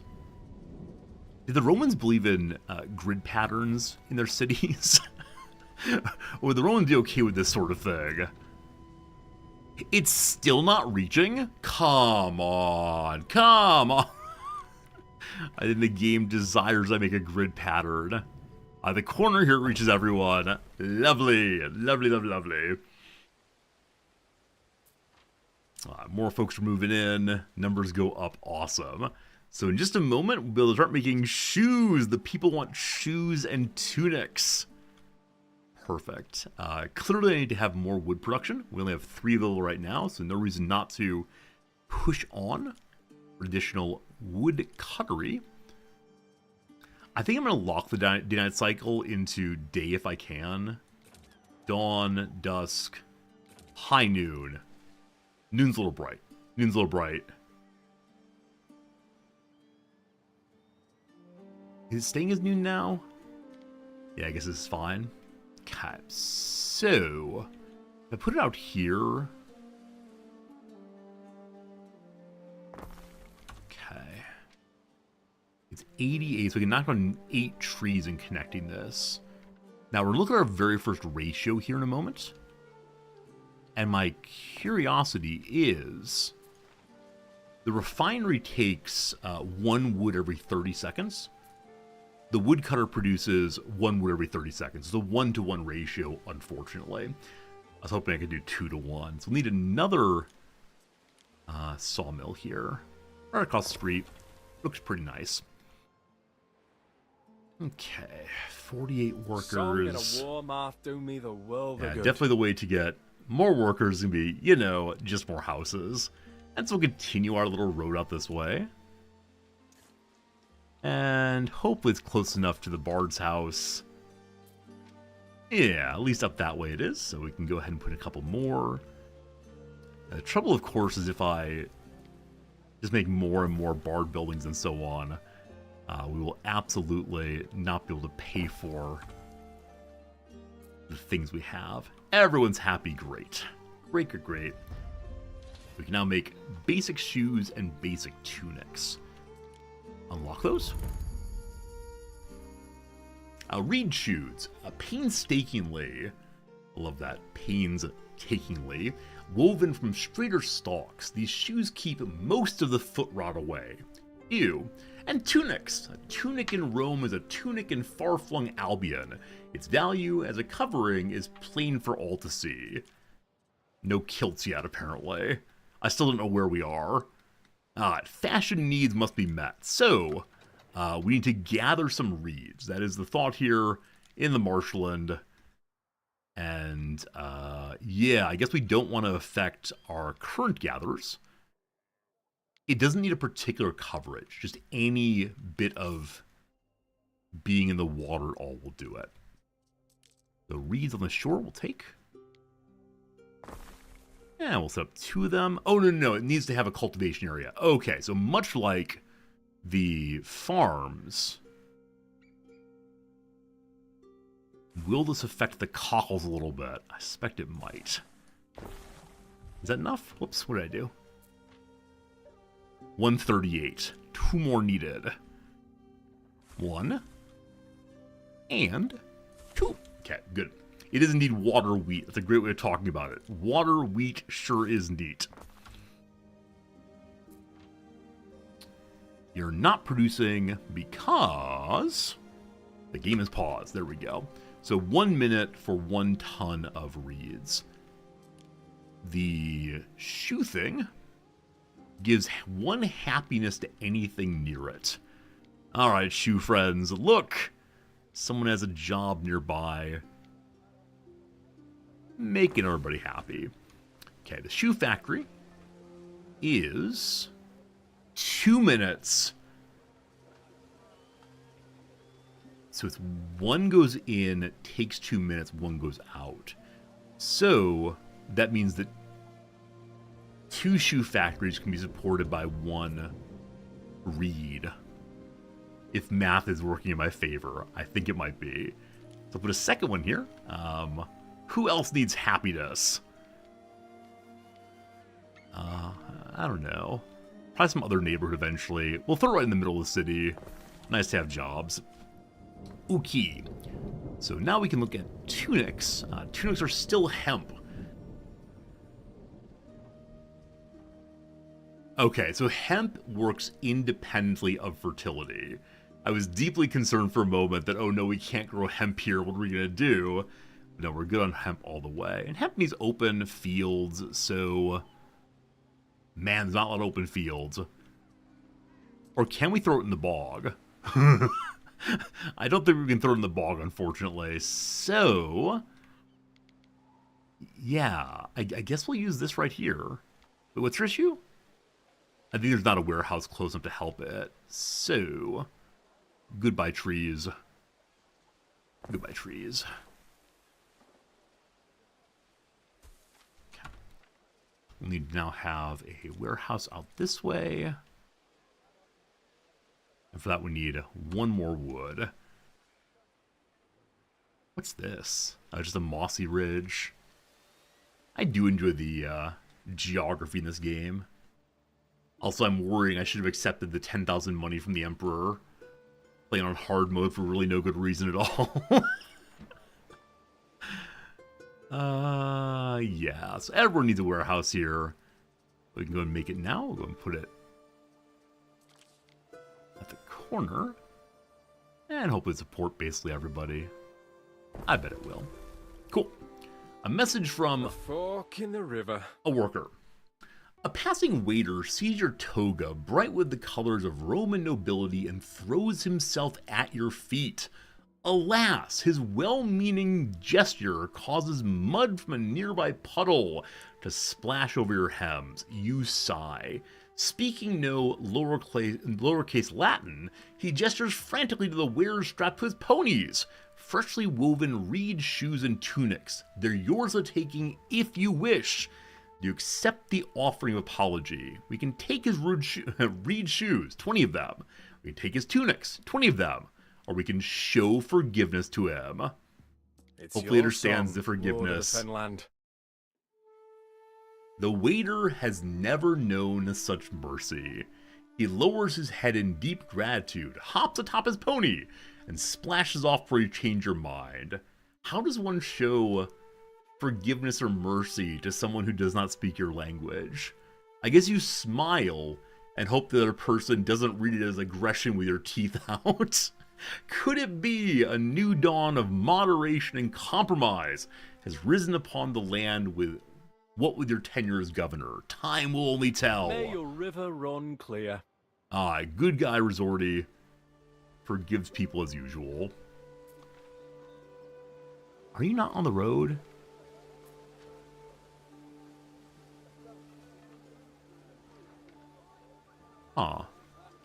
Why are you sitting there? Why is this happening to me? Just hanging out? Just hanging out, apparently? Okay. Pretty soon we can upgrade our first group of people, so they'll pay more taxes once fashion gets figured. So for this I need reeds. Oh, it just takes a long time, right? Yeah, it's 1 full minute to get reeds in, 2 full minutes to get shoes in, so we can wait it out a little bit, and I guess insert another population somewhere. Do our waiters mind living in the mountains? I'm guessing not. Also, this beautiful open area here I should probably be using for additional farms. So let's continue our road along. Let's actually put the houses in place first, so I know where I want my road to be. Now, these will probably be mines eventually, but until then, gotta be farms, gotta be farms. Some people will live right along the mountain. Gotta leave that alone. Okay, start with the road now along those. Not quite what I want it to be. That's nicer. And then bring it in again. And then on down to there. Like in the curves. Like in the diagonals. Kind of message. I have prepared something for you, Ere. You can upgrade your residences to follow the Roman cultural template, or instead allow the local culture to develop. Each culture has own unique needs. So I guess one gets to decide, will this island be Roman or the local culture? Or can you have both kinds of people living together? Romanization. I don't recall this in the prior game, but I may have just missed it. You can mix different cultures in your city or focus entirely on one you prefer. Different characters might react to you differently depending on how much you Romanize a province. So I'm guessing the Emperor gets big mad if you go down the path of equality. Is the game saying we're getting close to being able to upgrade someone? Yep, the numbers are climbing. Soon, soon, soon, soon, soon. I'll have our people continue up this way. How about here we have a little gathering of houses together around maybe a campfire of some sort. May I do aesthetics yet? I may. Our biggest brazier is not very big, but should look interesting at least. A little dirt underneath it. When did I decide I was going to do aesthetics mode for this game? Suddenly, aesthetics. Okay. Off, whoops, not that one. I'm going to go off the middle instead. And then we'll destroy this. Are you all getting your drops? Those who are hanging out in the channel primarily to see new items you can put into your game. Are you getting them? I sure do hope so. I'm never quite sure if I'm doing the drops thing correctly. It's really important to me that you know, if you take time to hang out with our channel here, you get your rewards when they're available. Always matters. Gotta connect now. Wend over this way. He's got one. Awesome. Glad the drops are working. I don't know if I get drops for streaming the game, or if you have to actually be viewing someone else's stream. Genuinely not sure. Okay, so up this way we're going to want to have another marketplace and such. I have these special items. Harmonia still requires me to connect to Ubisoft. The Pool of Tranquility. Small and sweaty bathhouse with Medallion Man, whatever that means. And the community statue. Yeah, I think I need to go watch someone else's stream probably to get these things. I guess I could like watch a stream while I'm also streaming. Twitch doesn't know what I'm doing. Twitch is confused. Back to normal folks. Out here. Oh, I can build my villa already if I want to. No, I can't. We have to be of a particular building level to do that kind of thing. Fair enough. Okay, so I want to make another market out this way. Is there a place I can put it that reaches everyone's needs? Oh, we're close. Wait, why are you saying no on these two? Got me own readies. They're already in the market from down that way. I see. So I'll put it in the little corner here. And they'll build on a road out probably. And then a place for the bard to sing. That can go there. And they'll connect together. Like so. Nice. I like that we're building into the mountains that way. I think it looks really good. Alright, we're working on getting additional shipwrecks. I was distracted from what I was doing there. So are you waiting by shipwreck? Why, yes you are. Right, we want to see if we get the same items here that we got at the prior one. Or do I have to go in and out to get them all? Let's see, let's see. Hold on. This one we pick up. Additional wood, I believe. Festina Lente. This one we find sails. If we find swords here, then yes, they do produce the same thing at each one, and that's very helpful. So they don't have to offload over and over again. Yeah, swords also. All right, we need to find one more shipwreck. It's apparently on our island somewhere. It's encouraging us to look all the way around, I'm guessing. That's my base. That's not a shipwreck, that's a ship hope instead. There we go. Alright, pop it over there. Tell me when you get there, and then we go back to our city proper and continue building bit by bit by bit. Okay, we should have our first level up. Why are you not getting goods? Is there not a warehouse close to you? I thought, okay, there's a warehouse right here. Are the reeds not being picked up? They are. It's just slow. I just gotta be patient. We didn't give the reeds time to build up in the stockpile. And it's because of that they haven't arrived here yet. I mean, the answer is always more warehouses, isn't it? But that's okay. So there's no reed shoes made yet. Oh, yes, there actually are. No tunics, but there are reed shoes. Did I not make a tunic factory? I wouldn't doubt I didn't. I know I made a hemp field. I believe I made a hemp... There it is. I think I made a hemp field, but didn't actually make a place to consume those making clothing. So, the clothier makes everyone give a little bit more money. I had no idea. These are actually great bonuses, aren't they? Big money, no whammies, I do believe. Neat. Neat. Okay, so we'll begin making clothes now. If we want to, we can do our first level up. So here we don't have a choice of Romanization. Instead, they just become what they are. Ah, here we go. Choose your own adventure. Romano-Celtic or Celtic straight away. The Celts venerate local gods in nature. Your smiths and aldermen live in small communities and gather the produce of the wetlands and forests that surround them. What they give us is more religiosity. They need cheese and cloaks and chariots, they say. The Romano-Celtics are focused on economy and research. Mercators and nobles live in larger cities and reshape the environment to their advantage by draining the marshes and building aqueducts. So, second tier, you get just one of these. And then third tier, you can continue along the same way or go a different way.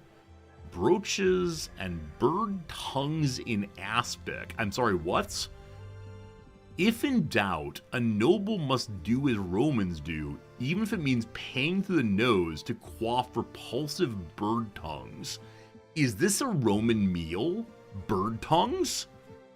And hand mirrors. So we can export any of these things to Rome. How inclusive do I want to be? I mean, isn't it the most inclusive thing to let history go on and to bring together different traditions?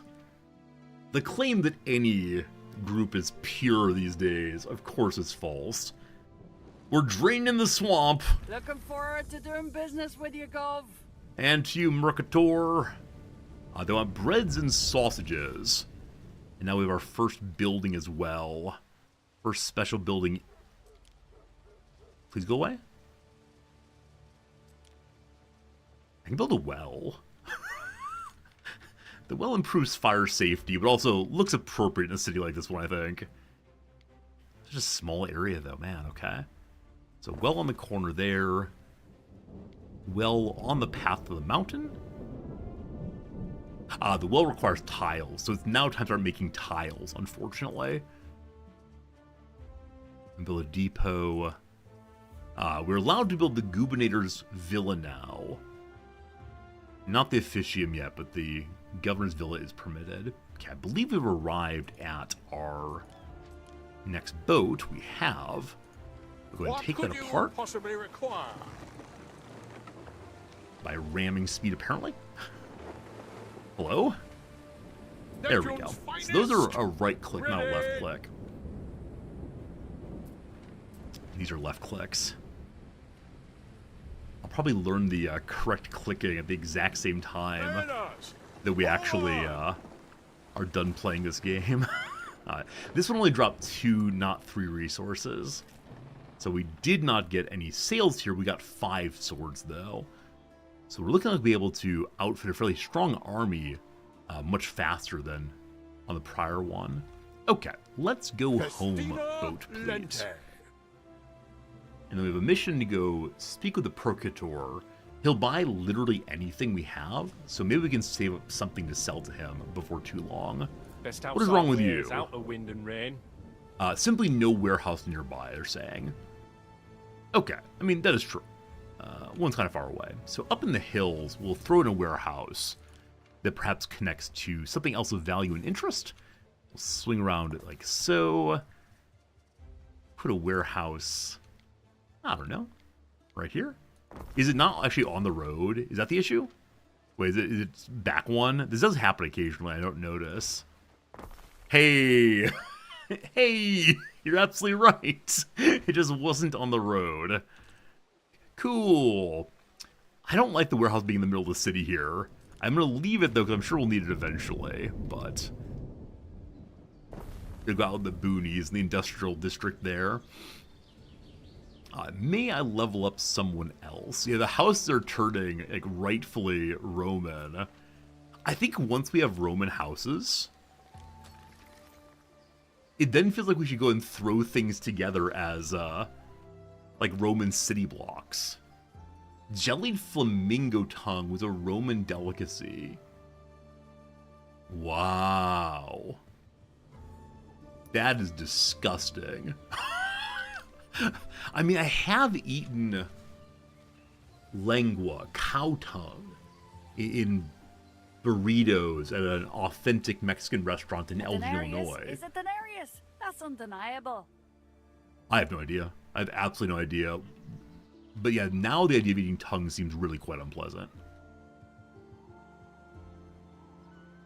I want to downgrade this building. Worse than an evening at the hearth, listening to some old mumbo-jumbo. That is permissible. I think I'm going to try to leave this area more Celtic, and then drain the swamp to have open land to put Roman cities in. That sounds fun. The ship is back home. Let's go ahead and offload the things we have. All of them, thank you. And then we're going to go visit the Emperor, or the Emperor's representative. Let's take some things to sell to him. Let's go ahead and take construction materials, some cockles, and some eels. A little bit of everything. So now return to the Imperator's territory. Go back here and return to building. Okay, how do we drain the swamp? Tools, no. We're told these people try to drain the swamp, but I don't see it quite yet. Bread and sausages. We've seen bread before, we've not seen sausages. Sausages is a type of tasty Roman convenience, sure to bring cheer to the masses. I bet we're going to be killing some sheep pretty soon. Am I researching? I am. We're researching the cult of Minerva. I do want that. But is there a way to research drainage? Drainage. Huh. I bet it'll be pointed out eventually. You need a tech for it waiver. Thank you for knowing that. Cool. Right now we could decide where the governor's office will be. It is the military heart. If it falls, everything falls. So I feel like I should build it out this way. We need tiles, though. I keep forgetting we need a tile factory first. May I suggest some refreshments? So we need mud into tiles. We need charcoal also. Where does mud come from? Mud comes from the marshland. Okay. Though we're going to cover a lot of the marshland with cities eventually, I think for right now we will accept that we need to have some marsh available for the various jobs required. So we'll have a little boardwalk up through the middle, and then go off the side here. We'll be putting additional reed farms on the side, I'm sure. Right to the middle, though, we'll have our mud collector. Yum, yum, yum. And I'm sure we need a warehouse to collect from there. There's one right here. This is a forester I don't want to destroy. So maybe we just connect. I think this would look nice. Yeah. Okay.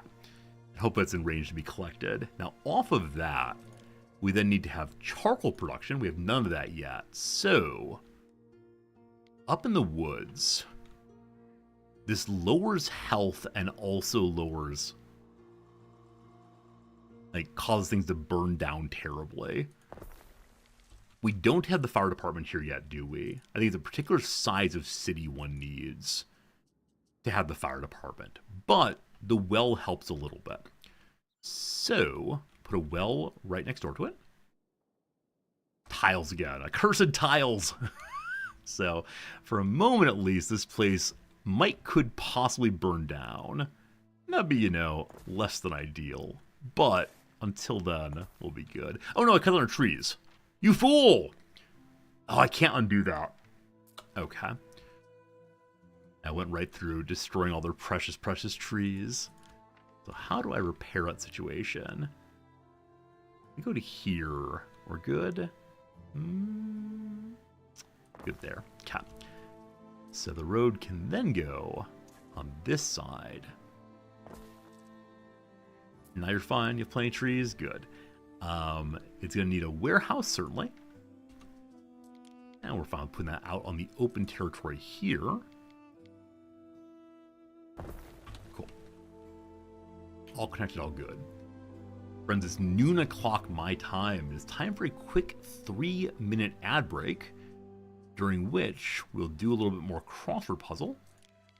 And a tile producer also. The tile producer also causes things to burn down. We need one more wood for that. It'll come in just a moment, I'm sure. So we can put it up in just a second. I'll have it live out here, and maybe everything will catch on fire, but perhaps that's okay. How long till the next one? I'm sure by the time we get back, it'll build. Though the game is paused, of course, so perhaps it won't build. And the game has been paused for a very long time. Outrageous. We have the 3 now. There we go. So we have charcoal and tiles coming in, allowing us to build the bakery, I believe, and that will be wonderful. For now, though, let's go ahead and do a little crossword. And I'll mention again today, which I'll mention a whole bunch of times, if you want to sign up for a New Year's card, consider clicking the link in chat right now. Free New Year's card coming to you from Tokyo. And hopefully it's a good time. Like the Wall of China or the Pyramid of Giza. I mean, they're nouns. They're buildings. They are relics or no, not ruins. They're important. I have no idea. Okay. Horatio Alger writes the Rich's novels with a G. Wall of China, Pyramid of Giza, G. Gigantic. Hearty barbecue entree. Ribs, probably? A skateboarder's protective gear. A helmet. Knee pads. Elbow pads. No idea. Domestic feline with a deep brown coat and golden eyes. Not sure. Otherworldly glow is probably an aura. Field concerned with marine ecosystems. Oceanography. Oceanology. Really? Gosh, I hope not. American Blank, a long-running singing competition. American Idol. I almost said American Bandstand. That's fine too. The star of Unfaithful and Under the Tuscan Sun. I have no idea. Outbid last second on eBay. You sniped that auction. Erode is eat away, I assume. Devices that might keep one's thighs warm. The laptops. For a while, there were people talking about studies of whether using laptops on one's lap would lead to lower sperm motility. Are you frying your sperm by using a laptop? And I don't recall what the result of that was. Anyway, roofing gunk is tar. Talk aggressively to little effect. I have no idea. Let's go work on the downs if we can swing with it. Wall of China, Pyramid of Giza. Giza. What do you want from me? Essentially for truckers also with heated seat. That's fascinating, Thula. Flowed forth from. Emanated. What a passport requires to avoid expiration. Renewal. Renewal. Race which baton is passed as a relay.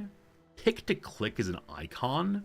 Brand name snack item resembles a tiny pizza. What it's called?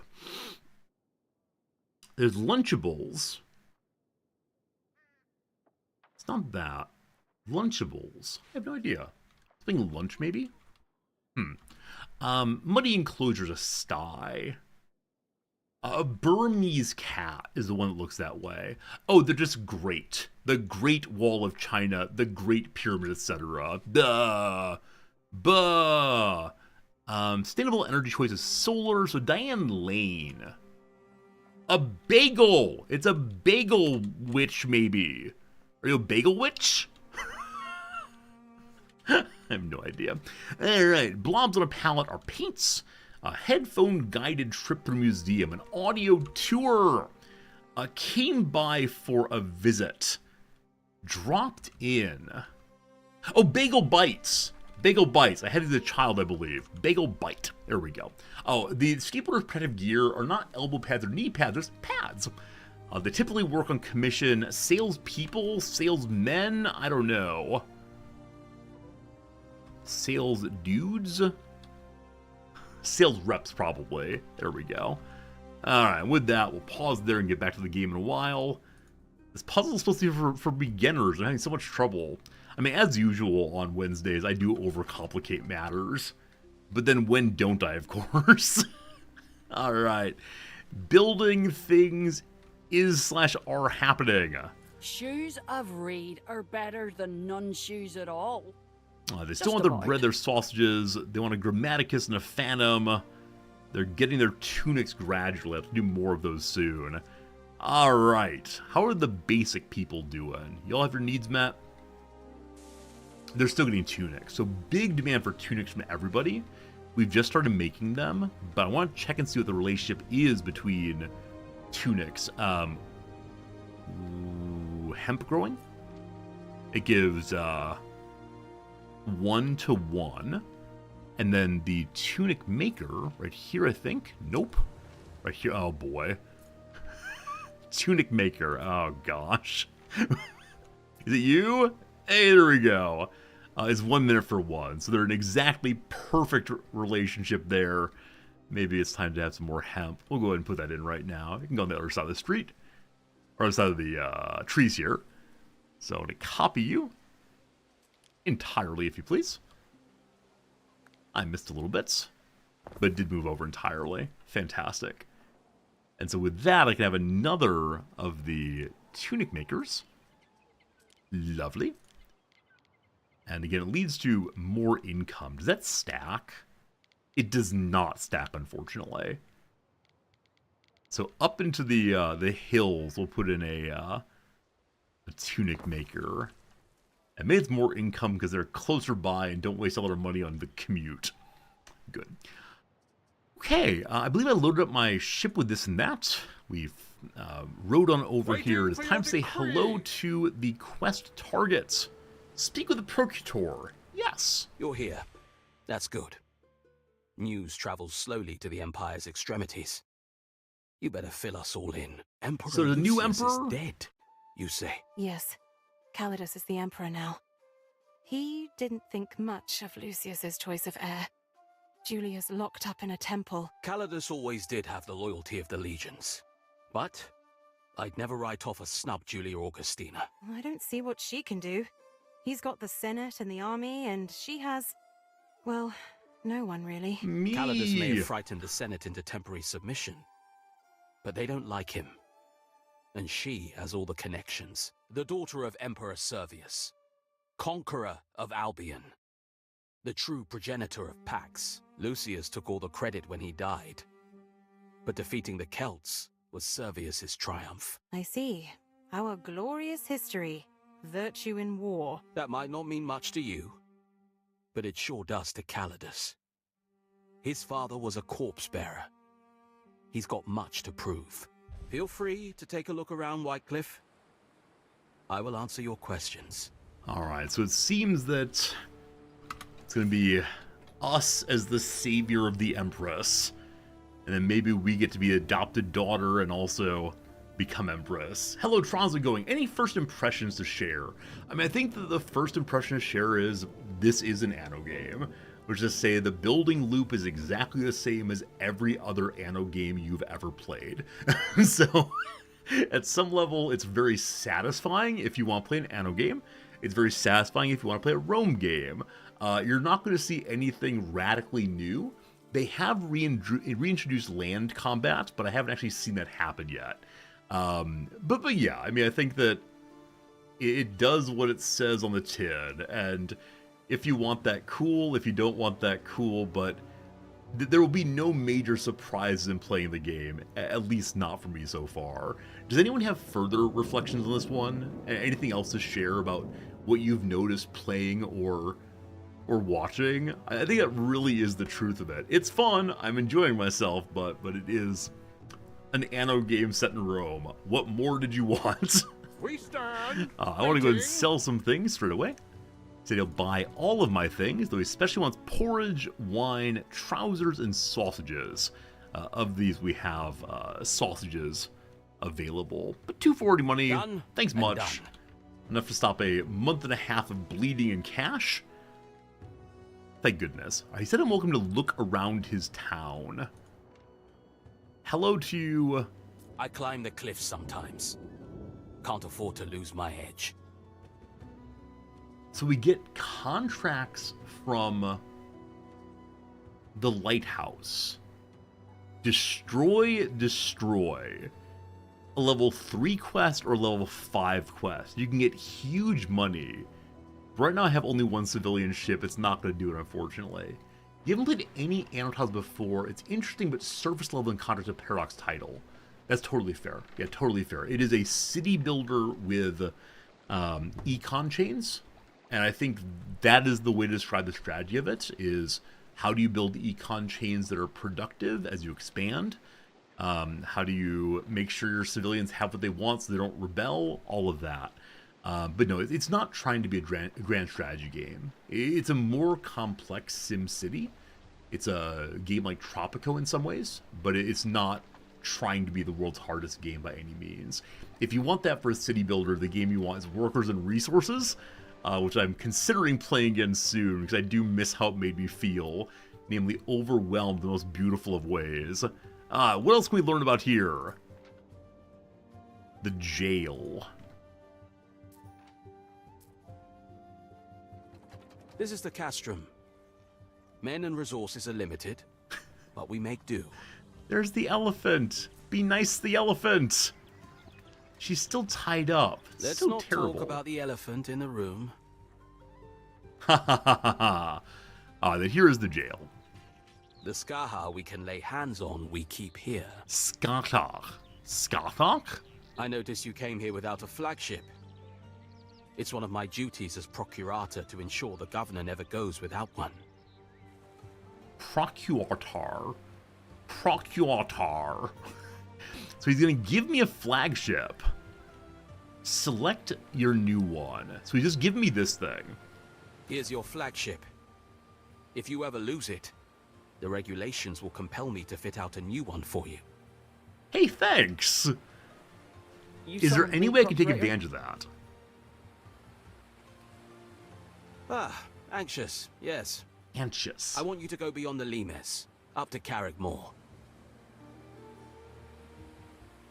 Carrickmore? That's Voada's holding, that is. What is this? Precisely. We need to know what she's up to. She's watching my scouts, but she's not watching yours. Okay, so this is a collaborator. Oh, bloody hell. All right.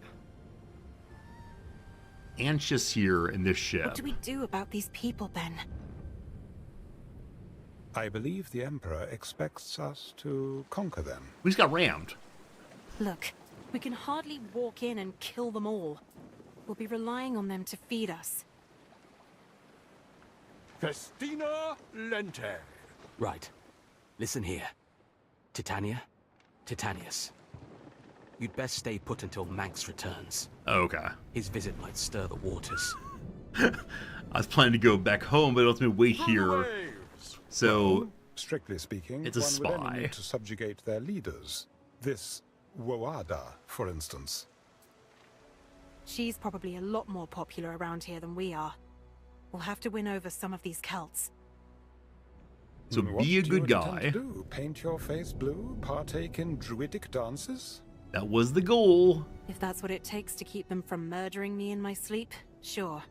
I'll do both. It's the bread thing I still need to do. Where are you going, mistress?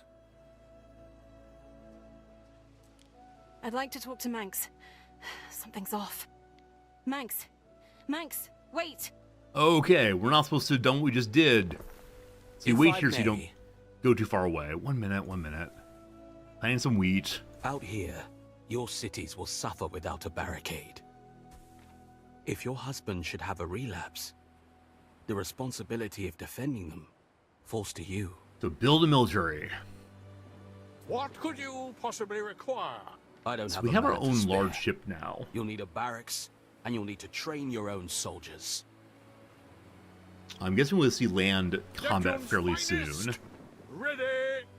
So I'm gonna go ahead and move forward to go see what the Manxians are up to. And I guess we can do is just defeat the leaders of these different groups and then conquest the others through a cultural victory. Make them realize that without us, they're nothing because they want to engage with Rome, but how would they do that? So we have a civilian ship now, as we did previously, Festina and one military Lente. ship. Maybe we can use them to move back and forth, like initial trade. I don't know. Build a barracks is one of the next thing we do. We are making tiles now, so clay into tiles, or mud in tiles. Look at the mud works here. Man, I would worry about a flood at every single moment. And yes, indeed, they do have water falling into the holes. I wonder how they ensure that the water doesn't cause problems there. I like the new marsh mechanic a lot. Registered, I do also. I'm just getting used to it right now, but it is interesting to have different kinds of lands on which one can build or not build, of course. A minute 39. It has limited productivity. Is it not fully in the marsh because of this? So I'm going to pull back this. Does that fix your productivity? It's 90% now. Yeah, they don't want all of this so close by. So I'm going to destroy that. And then I guess just go straight across for now. Such whiny, whiny, whiny such and so's. Okay, is that what you want? Still 90. What are your other issues, man? Or maybe it only goes up once the current round is done. Oh, it's storage issues, not road issues? Oh, okay. I thought it was didn't have enough marsh available. Well, I've already started making it different, so I'll continue doing so. By having it connect straight in. Cool. It's made the warehouses not close enough by. Yeah, I can't put a warehouse on the marsh right now, I'm fairly sure, yeah? Oh, you can! There is a shortage of workforce in one of your cities. So which buildings go on the swamp and which don't is one of these things that you need to learn as you play this. Fine. We need more basic people to live in our city. So I don't want to destroy all the forest, but maybe a little bit here. Also, we did make wheat. We don't yet have a bakery or a mill. We have to do those next after we introduce some more people to our town. So, let's go up that way. Build a house on the corner. Lovely. And then one over here, just outside the forest. And we'll continue along.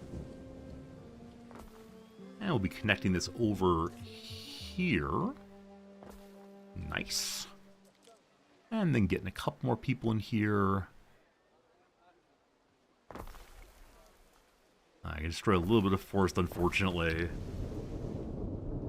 How close are you to the marketplace? It's marking both of them as being close enough. So all those are. Over here, not quite close enough, unfortunately. So we could move these into here a bit more. What's your issue? More waiters. Huh, it's showing like, oh, insufficient workforce. Like, that's awesome. Something involving laborers doing their thing. Nope. Shortage of waiters. We are working on it right now. No problems. And then, having built a wheat farm, we want to start working on the other thing. Namely, the bakery line.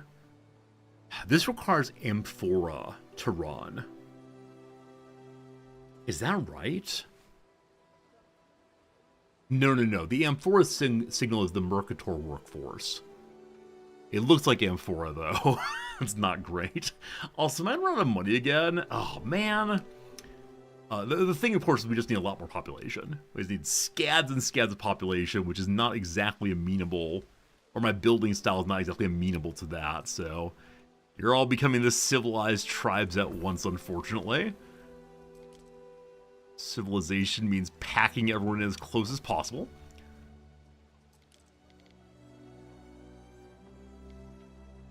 It's one neat looking little, like, farming community out this way.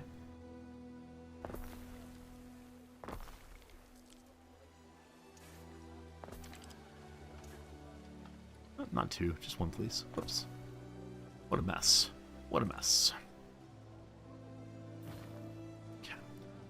Just the single one in the middle, please. Is that not possible? Okay, that's fine then.